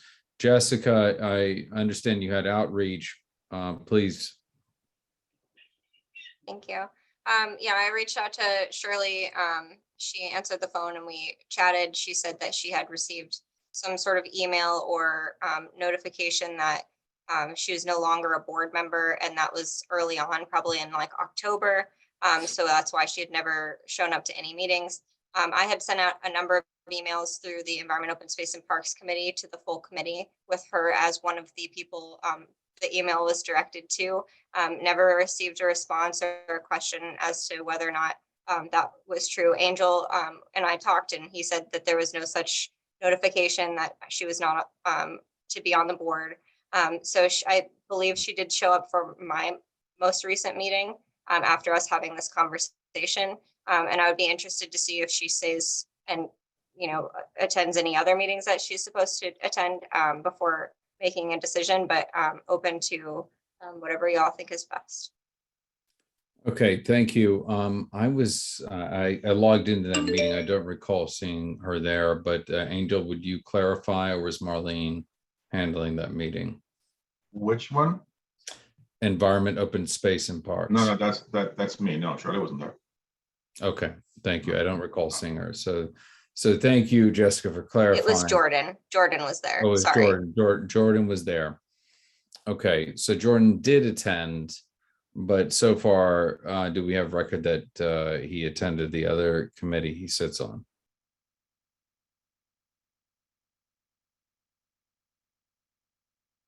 Okay. I'm sorry, for me to check that, I have to stop presenting. Yeah, it's fine. Or I would have given you an answer. Yeah, it's fine. Leave it alone. I'm going to go to Nilsa, Marissa, Dawn in that order because I know Naya already had her question. Yeah, She can. I checked. Shirley wasn't there. Thank you, Jose. Nilsa? So I was just curious, and I don't know if we can just discuss things because this meeting is not like a closed meeting where we're discussing membership items other than general in terms of attendance. So I don't want to ask for specifics because we have a process, a due process in terms of discussion. And so we need to be really careful what we discuss in a meeting regarding people's attendance or not attendance. That's the first comment I would like to make. Correct. The second comment is in terms of this body, looking at attendance, because this is a longstanding problem. Is Giselle, thank you for the presentation that you made. Thank you, Chair and Angel, for your assistance with that for her. My question is, are we looking as a body in terms of just full board? I know you gave a presentation across the board, but when you're discussing attendance and attendance issues, I remember the Manhattan Borough President has stressed the fact that the full board meetings was the driver. And I always used to argue with them that committee work was most important because that's where the work, happens for me anyway. Is there, in terms of what Jose said about he thought that tonight there would be a decision, are we looking at first deciding what we are looking at first? Like, is full board the criteria, or are we looking at the full board and then secondary committee attendance? And then in terms of response in a general way, Giselle, not in a specific way. When you say people responded, was it just that they acknowledged your email, or is it that they went into maybe the reasons why they might have been absent? And please don't go into the reasons, why. Yeah, we'll keep that confidential and the reasons why, but please, Giselle. Yes, I try to be respectful always of people's personal conversations. Unresponsive means that I didn't receive a call back or an acknowledgement of the email. If they acknowledged my email and wrote back, then they were responsive. Okay, thank you so much. You're welcome. Okay. Marissa and then Dawn. Giselle, thank you so much. That was a great presentation, and I'm happy to easily see what's going on in terms of attendance, and who has been around and, you know, who has been somewhat missing in action. My question is somewhat similar to Nilsa's in that, you know, what are we doing with just, okay, you acknowledge that you've been absent, that's great, and now what? You know, or if there was a situation, right? And again, not to go into specifics, but I think it's different from, you know, okay, you've acknowledged that you have acknowledged that you have not been around. There's a situation, you're back. That's different than someone who has, you know, been on and been off, on and off, on and off. So I guess more or less, you know, what are the next steps and how do we decide, you know, like what's, I guess, okay and appropriate, and, you know, what kind of needs to be addressed so that we can like meet quorum a little bit easier with our meetings, and do the business that we need to do. So I know that members needed to reach out to their chairs. And I spoke to a few of the chairs. I know that Elsie, Jessica, Marissa got in contact. And also I saw an email from Jose also. And so for the most part, everyone was on it really quickly. They got in contact with either Xavier or their chairs and either had a conversation or, you know, had an exchange of emails. I don't think, just except for those 3 members, I think everyone has come to an agreement with their committees and their membership and where they stand, which, you know, I think was favorable for the board, with the exception of those 3 members. But I think one of those, or I'm not sure if it was Jada or if someone had gotten in contact with her, but I know that I didn't have. But I know that the chairs, I'm sure all the chairs reached out to the members, that because attendance was brought up in the last couple of executive meetings. And so except for those members, I think everyone else had a really good, you know, communication. Like they reached out right away. And I think that, you know, conversation went well, and it's either they're going to fix their attendance issues or move from committees or, you know, completely remove themselves from the board. So it was different scenarios for different people. But for the most part, it was just, you know, it was good dialogue, but those 3 members, you know, I didn't hear anything back from them. Okay. Thank you, Giselle. Thank you, Marissa. I'm going to go to Dawn. I just want to refer everyone. We did spend an exhaustive review and edit of our bylaws, drawing out this entire process. So before I go to that and read it verbatim into the record, I'd like to go to Dawn and then Jose real quick. Thank you. So one thing I just wanted to point out was that I think I was supposed to be switched to, when I became chair of elections, I was supposed to be switched from EcoDev to elections, and then to housing. But so just putting that out there. And then secondly, one of the good things about doing the elections committee is that I spoke to almost every single person on the board. And I spoke to some people who, for whatever reason, felt disengaged, or that their voices didn't quite count, or that they were too new to really participate or say anything. And even as people are applying right last week, or I guess earlier, the people are like, well, but should I raise my hand? Do they expect you to speak? And so I just put it in the chat, but I had a few really good conversations with Jordan Wright. And, you know, I think Nye will remember this, like, one of the things that we wanted to do as elections committee is have a meet and greet, because people really didn't know each other enough to even vote for each other or support each other. And so I guess what I'm saying is that there might be some room to do some more engagement efforts. And like I spoke to Jordan Wright, I think that's who it is. I would hate for him to be kicked off without understanding a little more about, like, he's right on the border between the two community boards and he doesn't feel like he should speak. But I just feel like it would be good for us to take some newer members under our wing, if possible, where it applies, and just see what their situation is, and have like a meet and greet in person so people feel a little bit more connected. So that was all I was going to say. No, I appreciate it very much, Don. We tried to do something over the summer, and most of the new members and that came to it. Jose and then David, and then I'm gonna address our bylaws, because it is noted it is 10:04. I don't want to discuss this. I kind of already spoke. I honestly wanted to see if we can have a motion. I wanted to make a motion. I think that we need to stop kind of tiptoeing with individuals that actually show no appetite to be here. I think it's a disservice to our community board, to our community. Right now, we're having new people. The borough president's going to put new people, and allowing these 3 individuals in particular who have never been here, who have never participated, to remain is a complete disservice to our community. And I would really like to put a motion myself to have these 3 individuals, these particular 3. We're not talking about people who are borderline. Look, we've all been here. We know each other. I myself have been borderline. A few months ago, I was borderline, particularly with this committee. So I understand that. But these 3 individuals have not been to any full board, have not been to any committee meeting. And the reality is, this is probably the easiest time to have been in our meetings during Zoom. And you guys all know what it is to do this in person. So I don't know if I can do a motion now, if you want to read the bylaws first.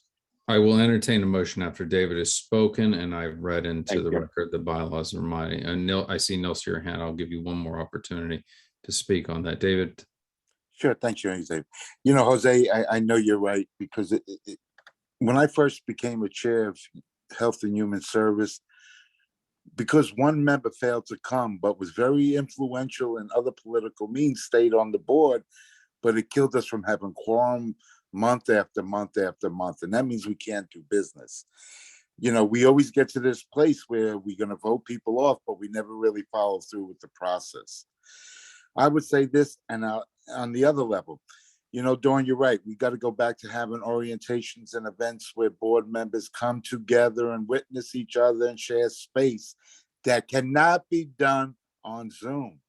We can't have these little side conversations, me and Xavier for a few minutes, then I go over to Angel, and then I go to Dawn when we're in Zoom meetings. But we do that when we're in live meetings, in board meetings, in between times. So, there's always a give and take.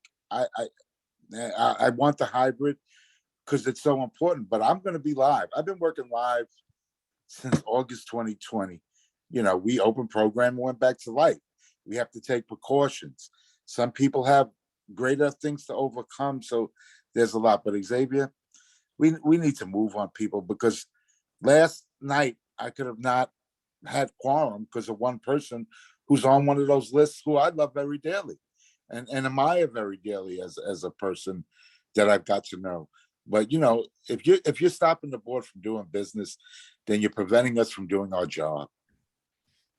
And I'll say this: people who want to stay on can stay as public members or can attend meetings and still have a voice. They just won't have a vote or prevent us from doing our job. Thank you. No doubt. Thank you very much, Nilsa, and then I'm going to. I'll try to make this quick. This community board has a history of having a lot of absences, and not only from new members. So, I hear about Jordan and I hear about Jada, who is the person, I'm sure, David, that you admire, because I admire her as well. There was a point where she was attending a lot. But we also have to crack down on the members that have been part of this community board for years, who feel that because they've been on the community board for years and they have a lot of good friendships on the board, and because we don't vote people off, right? We get to a point and then we give everybody a pass. I do agree that we have to look at, and that's the truth. I have no problem saying what I feel. I understand the frustration. There is a process that we put in place when Alex was the secretary regarding due process. I will say that I think it's important that if we look at these three people and find out first, and I don't know, you might have, what is their term? If their term is next year, then, you know, definitely some action has to be done. If their term ends this year, they're going to be off the board because of attendance issues anyway, but you can still do your motion. But I think that a process has been started again. It was started under Alex, and Alex was doing really well until he had to leave. That I think that this board also has to think about, just as Jose says, that we are all individuals that were put here individually to get the work of the community going. We didn't all come on as joint friends. That we've become friends is fine, but that should not stop us from having to vote someone off, no matter if they've been on the board 15 years. If I'm not here, or if you see that I'm abusive or this, I do it, and then another year comes and I'm still doing it, then you have every right to vote me off. And I would expect it from you because you were doing what you were appointed to do. Thank you, Nelsa. So I'm going to read into our bylaws real quick because it is getting very late. Removal of members, which is part B. You can find it at the beginning on page 5 of Article 1 of the membership. A member may be removed from, and I'm going to read only real quick. I'm only going to read the applicable parts of our bylaws. You may find it there. Removal of members. A member may be removed from the board for cause by majority vote of the board. A, basis for removal: failure to comply with any of the following requirements shall constitute cause for removal from the board and shall subject such member to the provisions of section 1B1B below. Going down, member shall attend, and this is item 3, members shall attend no less than 2/3 of all meetings of the full board in any 12-month period. Number 4, members shall be members of no fewer than 2 committees, provided such requirement shall not apply to the chairperson. Members shall attend no less than 2/3 of the total number of meetings of all committees of which such member is a member in any 12-month period. So that's where we find ourselves. That's the main bit of the matter. I'm sorry, you missed the last part about committees. Members shall attend no less than 2/3 of the total number of meetings of all committees of which such member is a member in any 12-month period. Sorry, okay, go ahead. That's number 5. Yeah, I was looking at the wrong page. Scroll down. 6. No, I just said I was looking at the wrong page. Go ahead. Okay. Thank you. Okay, and please scroll down to page 6, Angel, so we look at the removal process. All right. So we have the removal process. A member that fails to comply with the provisions of section 1B1A above shall be subject to this section of 1B1B. Upon determination that member has failed to comply with any of the provisions of section 1B1A above, the secretary or the secretary's designee shall notify such member in writing and shall inform the executive committee of such determination. Such notification shall indicate the basis for such cause for removal and shall indicate the manner and due process procedures by which the member may appeal such decision to be removed. The executive committee shall establish due process procedures for the removal of a member pursuant to these bylaws. Such due process procedures shall at minimum permit a member to A, respond in writing to any notification received per section 1B1B1 above, or 1BI, sorry, be represented by an attorney and be permitted to present witnesses and other evidence at any hearing established pursuant to such due process procedures. Scroll down, please. Section IV, R4, the executive committee shall appoint itself or a special committee of no less than 3 or no more than 7 members to make a recommendation to the full board as to the appropriateness of the removal of such member. Such recommendation shall be made until the member has had an opportunity to pursue such due process procedures and present such members' reasons and justification for failure to comply with section 1B 1A above, and such recommendation shall consider in any extenuating, scroll down. Whoop, went a little bit far.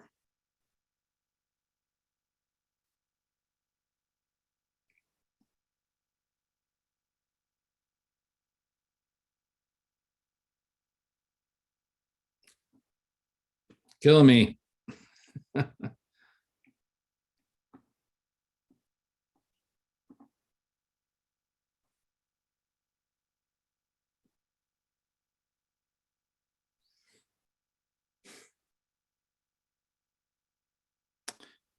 All right. I'm not going to go and read anymore. We have to decide on a process. Sorry, that was killing me. I felt like it was an eye exam there. The fact of the matter is we have to appoint a committee. We have to notify. We have people who are meeting the requirements. It pains me, and I must say this again and again and again, it pains me that we have to do this, especially during a time, and we still have one more business item to address, but I leave it with this committee. I think that we should, with this committee, designate one who would sit on that to review the process. That's the first thing, because we are going to make a stand on this. I think it's important that we weigh in. We have 3 members. Could you pull up the 3 members, please? It says we can appoint ourselves as the executive committee, which means we can also do this tonight. I'm sorry, I can't hear you, Jose.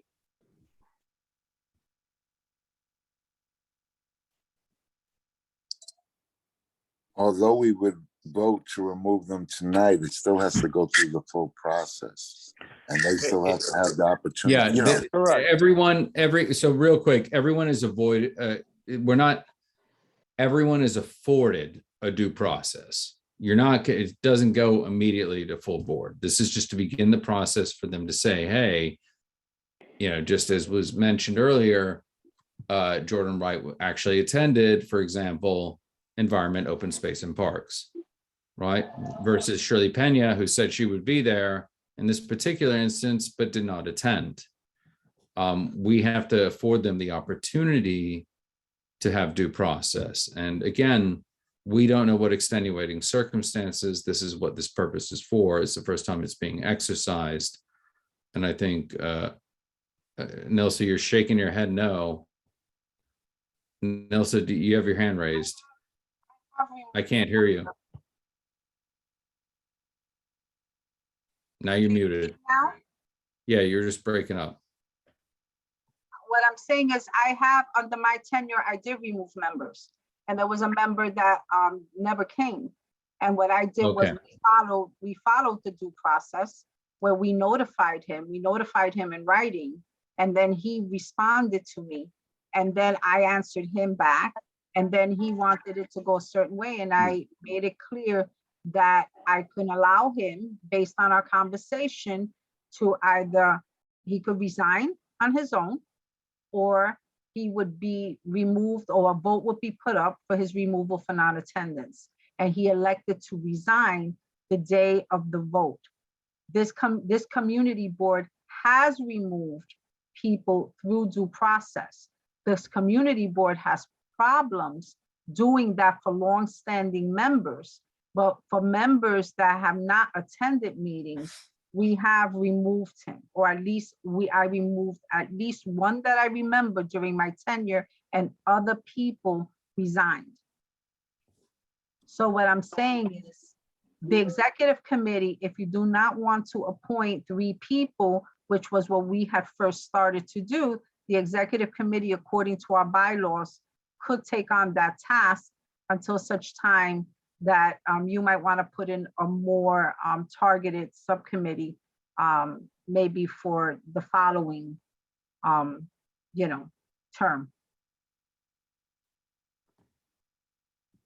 Thank you. Thank you. Chair, I have my hand raised. You have your hand raised, recognized. I'd like to make a motion to start the due process of having members removed and Eric Alcancela, Shirley Pena, and Jada Heredia. I believe that they fall within the scopes of the language placed. Basically, these three individuals have not attended any full board and practically any of their committees. And I'd like to put that motion on the table now. I recognize your motion.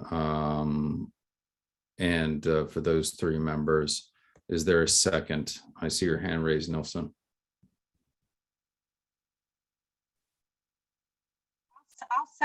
I'll second. My hand wasn't raised to second, so I'll defer to anybody else on the committee who would like to second it. If no one else wants to second it, then I will second it because my hand was raised. Okay, yeah, I will recognize your second and will ask for the roll to be called to enact the process.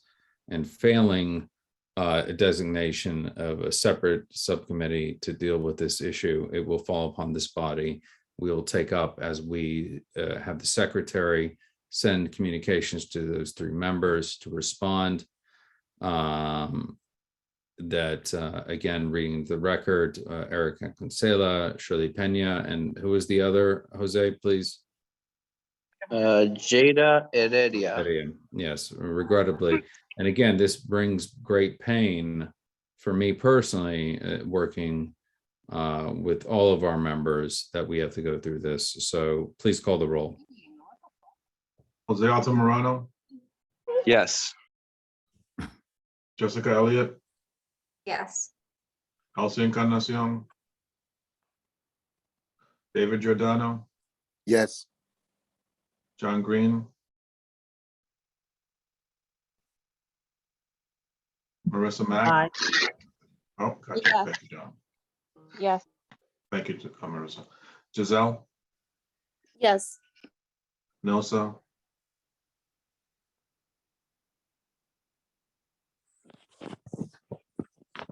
You're Nelson? muted. No, Yes. no, Nelson, sorry.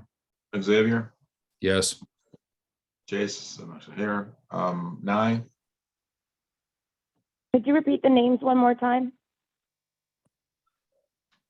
Eric Alcancela, Shirley Pena, and Jada Heredia. Yes. Michelle Wiltshire Clement,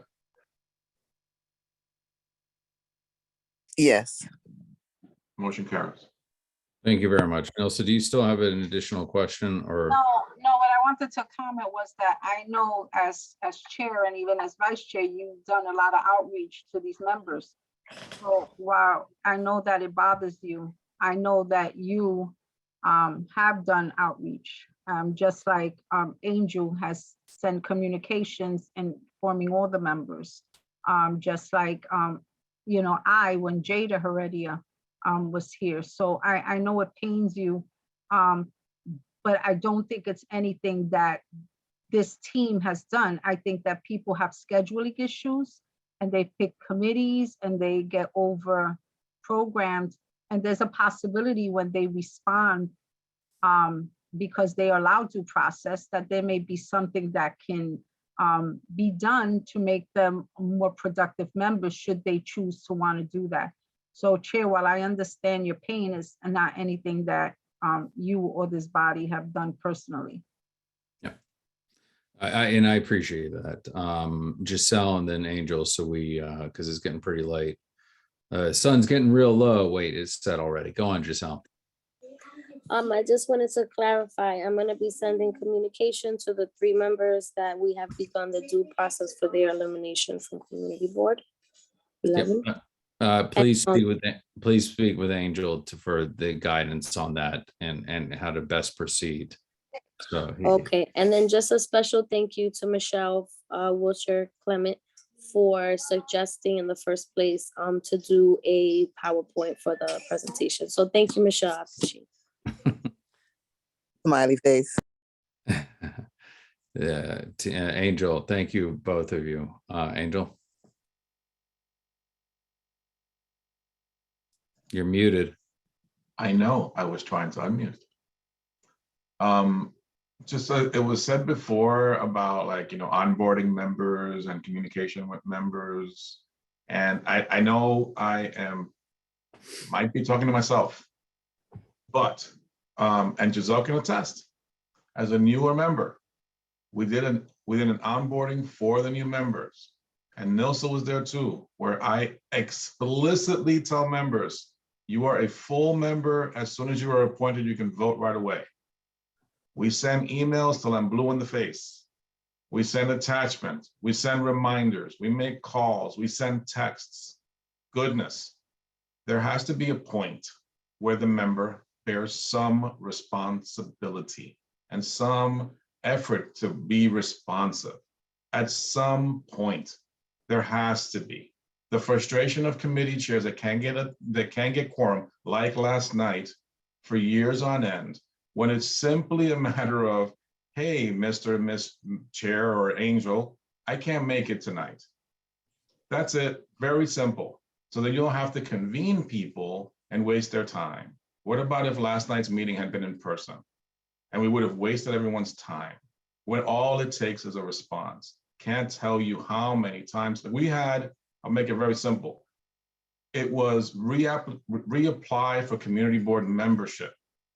7,000 emails from the borough president and from myself.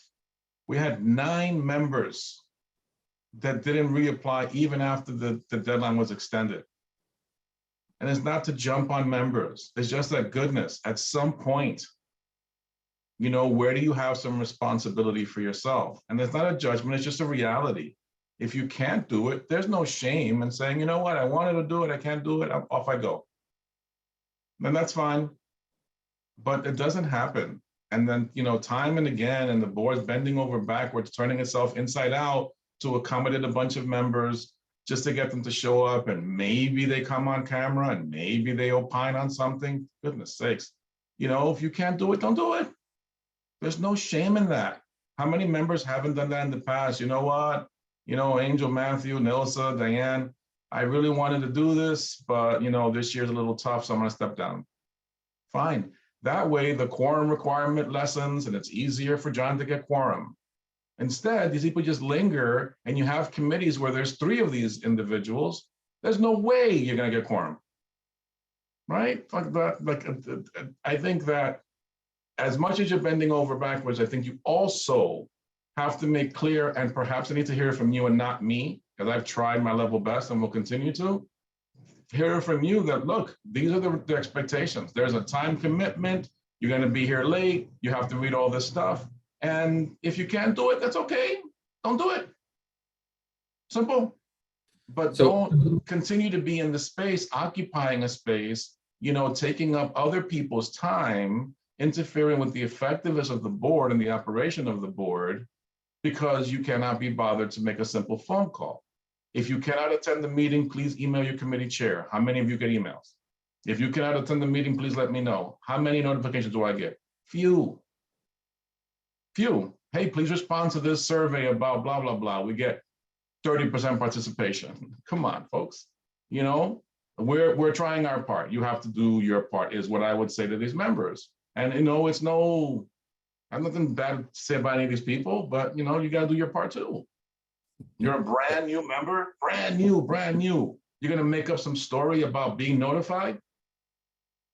By who? Who notified you? Me? Certainly wasn't me. I would have asked, hey, Xavier, do you want to remove this person from this committee? Because it's not my call, so I would never send you that notification. What are you talking about? What are you talking about? 2 committees, you don't show up. Full board, you don't show up. Oh, somebody told me I wasn't on the board. Come on, buddy. Give me a break. These other folks don't show up, nothing, never, ever. Eric Alcancela, Miguel Pava. Who are these people? Who are they? Does anybody know them? Nobody knows them, and they're taking up space. So for the 1,000th time, I waste more oxygen begging you to please tell your colleagues to take some responsibility for their membership, that they volunteered to join the board, right? I'm not trying to abuse you all the materials. I'm just trying to share it with you and you read it. And if you want to be informed, right? But it's on you. If you can't do it, if it's too much, okay, don't do it. It is a lot. It is a lot, but you asked for a lot, right? So it's being given to you, not as a punishment, just as here's the stuff. It's what it is. So, thank you. Preach, Angel, preach. So I'm hoping you feel better, Angel. Because well, you know what, frankly, and with all due respect, it's an awful waste of time. It really is an awful waste of time for both the members that are so busy with their, with their lives, and frankly, for the staff. Yeah. Yes, we're being paid, but it's a waste of time. It really is.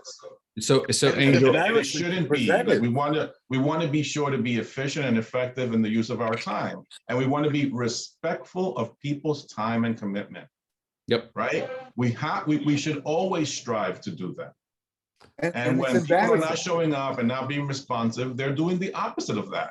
Yes. Irrespective of what's going on in their lives, right? Which is none of my business, frankly. But if your life is interfering and keeping you busy, well, that happens. We understand. Just let us know. You don't have to explain why. Right. You know what? But busy, can't do it. Okay. So what I'm going to say, I want to put a pin in that, because I was trying to keep things on a bit of levity. I want to move things along because you're talking about time. My industry, time is money, more than it's so much. So we've taken a position. It's going to carry forward. Please speak with Giselle and how we communicate to those three members. And let's begin that process, because again, it's about productivity. We have new business. Thank you, Giselle. Do you have anything else to say? Angel, I'm presuming it's an old hand. Please lower it. Let's move along. We have our new business. This again, Truth Speaks to Power about attendance. Please move the slide, Angel. That little arrow button. So finicky. We had a presentation that we convened a special meeting with Housing Committee. 421A refers to a section of NYS real property tax law that exempts certain new multiple dwellings from local property taxation. These laws are and have been adopted by the New York State and city legislatures and are designed to incentivize developers to build multiple dwellings in exchange for partial tax benefits over a certain period of time. That was shared to this committee. We tried to convene Housing Committee because the preference is that things should come from the committee that has oversight. Angel, we did not have quorum. And I'd like you to pull up the resolution that was presented to us so we can have it here for the record.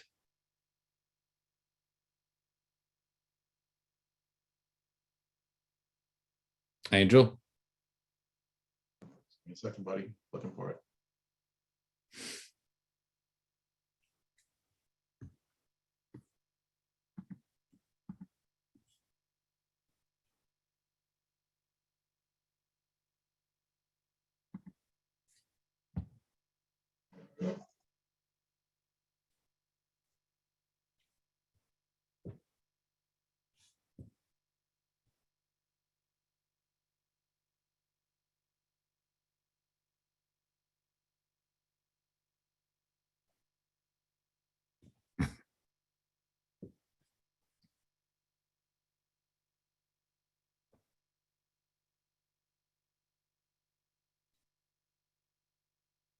Okay.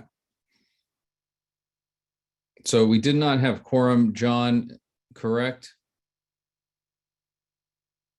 No, we did not, Xavier.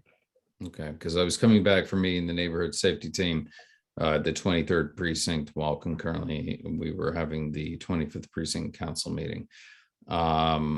Looking at this, I'd like to get some initial thoughts.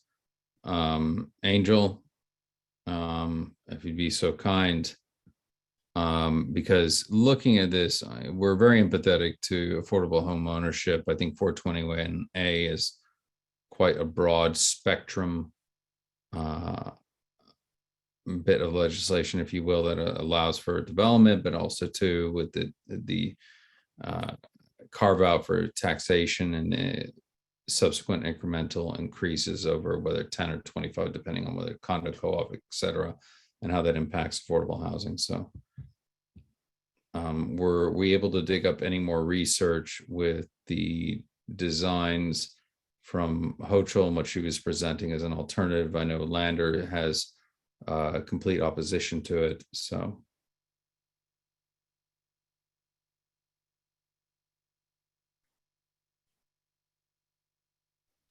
You asking me a question? yes. Oh. I sent over to the committee an article talking about what the governor's proposal was for replacing the 421A program, and also a press release from Controller Brad Lander making the case, in opposition of continuing the 421A program. I also sent across this resolution. The basic ask of this resolution is that the tax exemption be kept in place in perpetuity. Did the members read it? Did the members have any feedback? Are there any questions about kind of the idea behind the resolution? Judith is the one that presented this to the Housing Committee, submitted this to the Housing Committee. She's on the call. She was on the call. She is on the call. So you could raise questions to her. I am. Thank you, Judith, for attending. I just would like to, you and I spoke briefly on the phone. I just want to know who drafted this, Rizzo. I drafted it with the girls in the other buildings, and also Diane Collier helped. Okay. And Tamika Mapp, the state committee woman. Okay. All right, good. So give us Shown to her, yeah, before we all put in our, little, items. right. So real quick question, again, because I came on, I was hoping this would go through. We convene housing last minute. We really prefer, given, can you scroll down just a little bit, Angel? Just so I see. Okay, thank you. What is the course of action you'd like to see with this, and the timeline? Because I have a hand up from Dawn, because Albany's going to be in session through May. So why now? Right. Well, we were trying to get it in there by April 1st, but then the state committee woman, Tamika, called me yesterday and said, that they're probably going to push this back to June. So that Tamika actually went to City Hall today because there was a rally on the 421A. She's supposed to call me tonight or tomorrow to let me know what was going on. And I did speak to Dawn. Dawn said she found out some other information on this. And we have Kristen Jordan, who has been speaking to HPD about this. We've already reached out to Espia, Serrano, Cordell Cleary. The district leader, William Smith, had already written to Brian Kavanaugh, Senate Brian Kavanaugh, who's the chair of housing up in Albany. And I've already spoken to Lamond to try to get Inez Dickens involved, because she's very aware of this also. She helped with the Maple Court situation, and they were able to get an extension or in perpetuity. I'm not exactly sure, but I could find out. So we have really contacted everyone possible, and we're waiting to hear, William Smith is waiting to hear back from Brian Kavanaugh, who's the chair of housing up in Albany, the Okay. state chair. Okay, thank you, Judith. Those are very helpful updates. I appreciate that. I understand the need for urgency. Dawn and then Nilsa real quick. So I just wanted to give some context. Back in the mid-90s, and Candy could check me on this. She was there last night. Back in the mid-90s, HPD was only about homeownership, no rentals. You couldn't get any money for any rentals. You could only get money for home ownership. So at that time, a lot of smaller homeowners bought into this home ownership, and they were able to exist under 421A. Now, my understanding is that 421A is going to be discontinued, but what the budget proposal is to extend protections for the smaller homeowners, not necessarily the biggest developers, the smaller homeowners. And then furthermore, and that was, I think I tried to put that in as a amendment to the resolution. And then secondly, as far as I've been told, individual people as like Judith and others should contact HPD directly to reimagine or revise their regulatory agreements to try to have those protections in them. So that's two things at one time, that HPD needs to make the time to go over everybody's regulatory agreement who's expiring this year. And secondly, that we need the state budget, because maybe Tamika was talking about the city budget, I'm not sure, but we need the state budget to reflect small owners like Judith under a new program. Because as I understand it, 421A is going to be discontinued, but they need to have an allotment for certain homeowners to continue to have reasonable maintenance along with their mortgage. So that was my understanding. Okay. And also, a letter was written by the three buildings along here with the townhouses to the new commissioner, Carry On.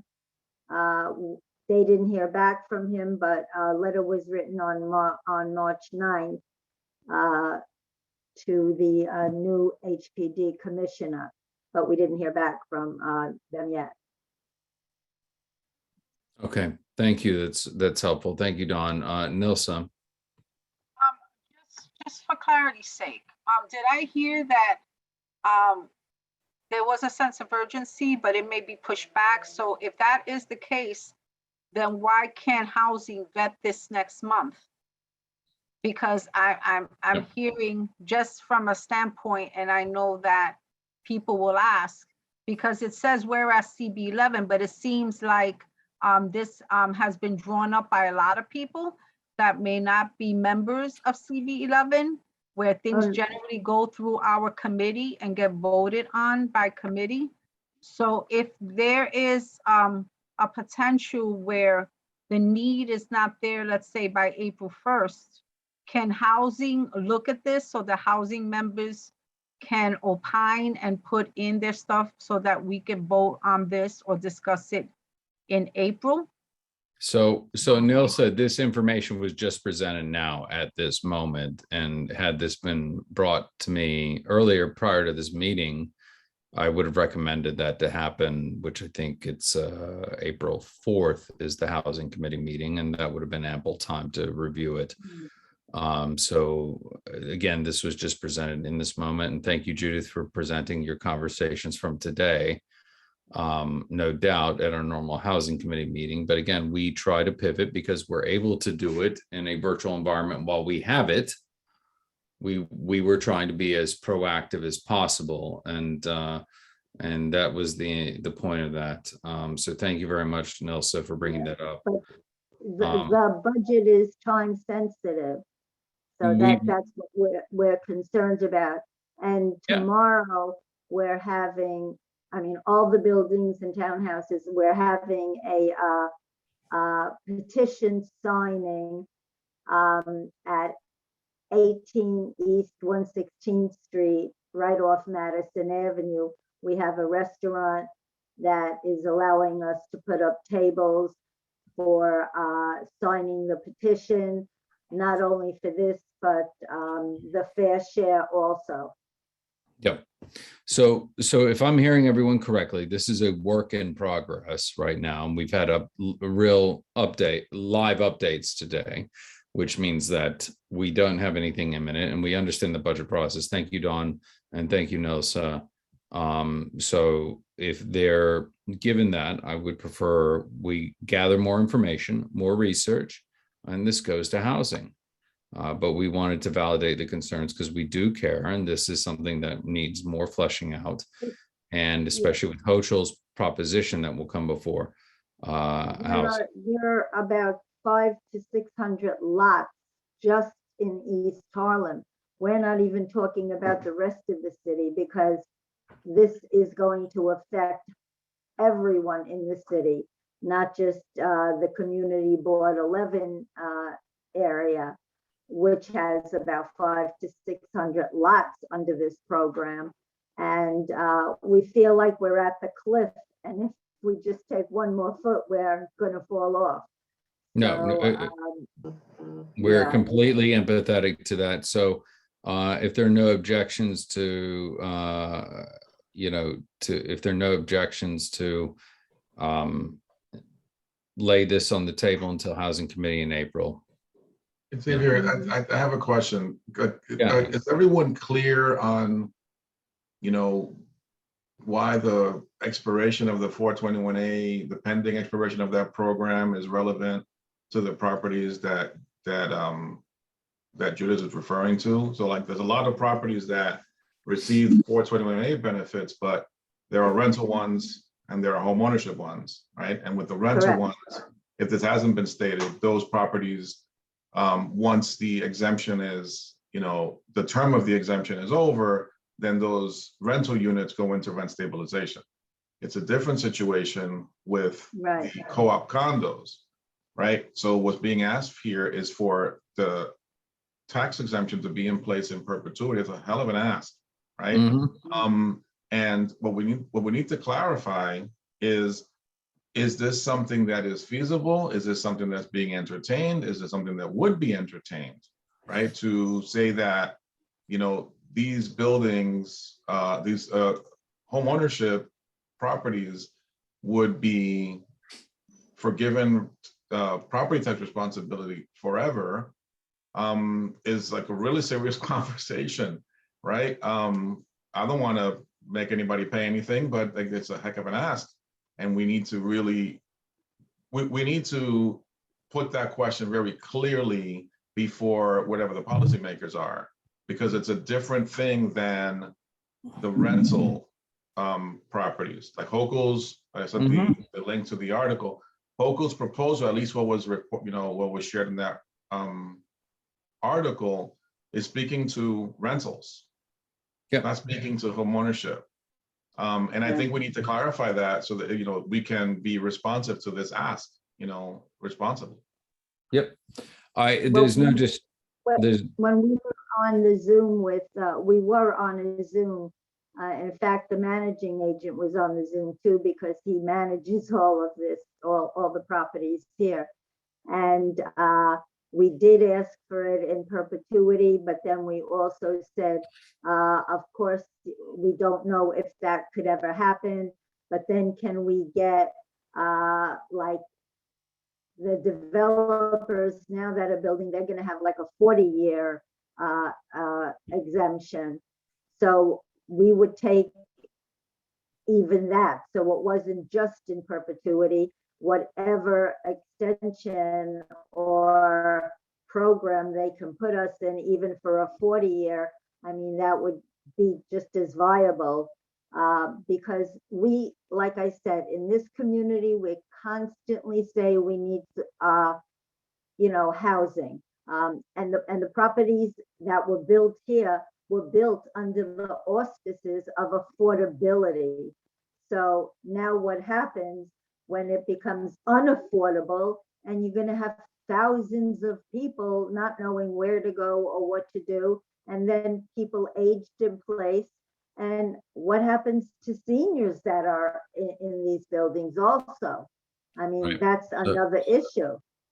Yeah, so Judith, look, we're very empathetic, and I think the big thing is that now, in light of the information, we have more homework to do. That's where we are. I don't believe this committee and this bodies can take a position because we're not informed, and we do want to undertake it. Nilsa, is that an old hand that's been up? Because I'd really okay, it's all hand. So I think what would be crucial, if that information, just what you shared now, if you'd be so kind, anything new that comes down the pike, we have April 4th, Housing Right. Committee, get that information to us. It would have been fine to give a quick update. It's helpful for us to make this happen, because I think we now more than ever have boots on the ground. People are really willing to do the work. And last night, Tamika Mapp, the state committee woman, was on. I'm sorry that she's not information that she's been working on for us. She has really been doing a phenomenal job helping us. And Will Smith, and I'm sure she has a lot more information because she went up to Albany last week. And I think she's going up to Albany again next week. And I'm sure she has a lot more information. So I'm really sorry that she's not on this call, but she was on last night when we didn't have quorum. Okay, so that's fine, but I think we have more information we need to deal with. April 4th, Housing Committee. Let's put our bullseye on that. And with that, thank you very much. It's something we will take on. We just need more information, more detail, how it intersects with rent, with everything that Angel's expressed and others. I know it's getting late. It's 10:50. I didn't expect it to go this long. And as Jose says, it's his curfew, as it is mine, and all of ours. Because Angel, I think I understand, but where of people. It's not just East Harlem. It's the entire city. It could be the entire state. Yep, and I'm on every Sunday. I'm on NYCHA meetings with all the TA leaders citywide. So I'm 100% with you, and as we all are. So thank you. Appreciate you being part of this village effort. With that, Angel. Thank you for letting me speak. Yeah, no, of course. That concludes our new business. We're gonna do the roll call real quick, wrap out. Please, please, please. Judith, if you have any more information, get it to John, get it to Angel so we can carry this on, okay?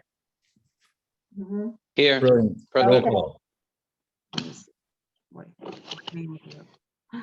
Jessica, Okay, hold on. Elsie, David, Present. John, Out. Marissa, Giselle, Here. Nilsa, Yeah. Xavier, Here. and left early. 9. I still hear 9. President Michelle. You have quorum.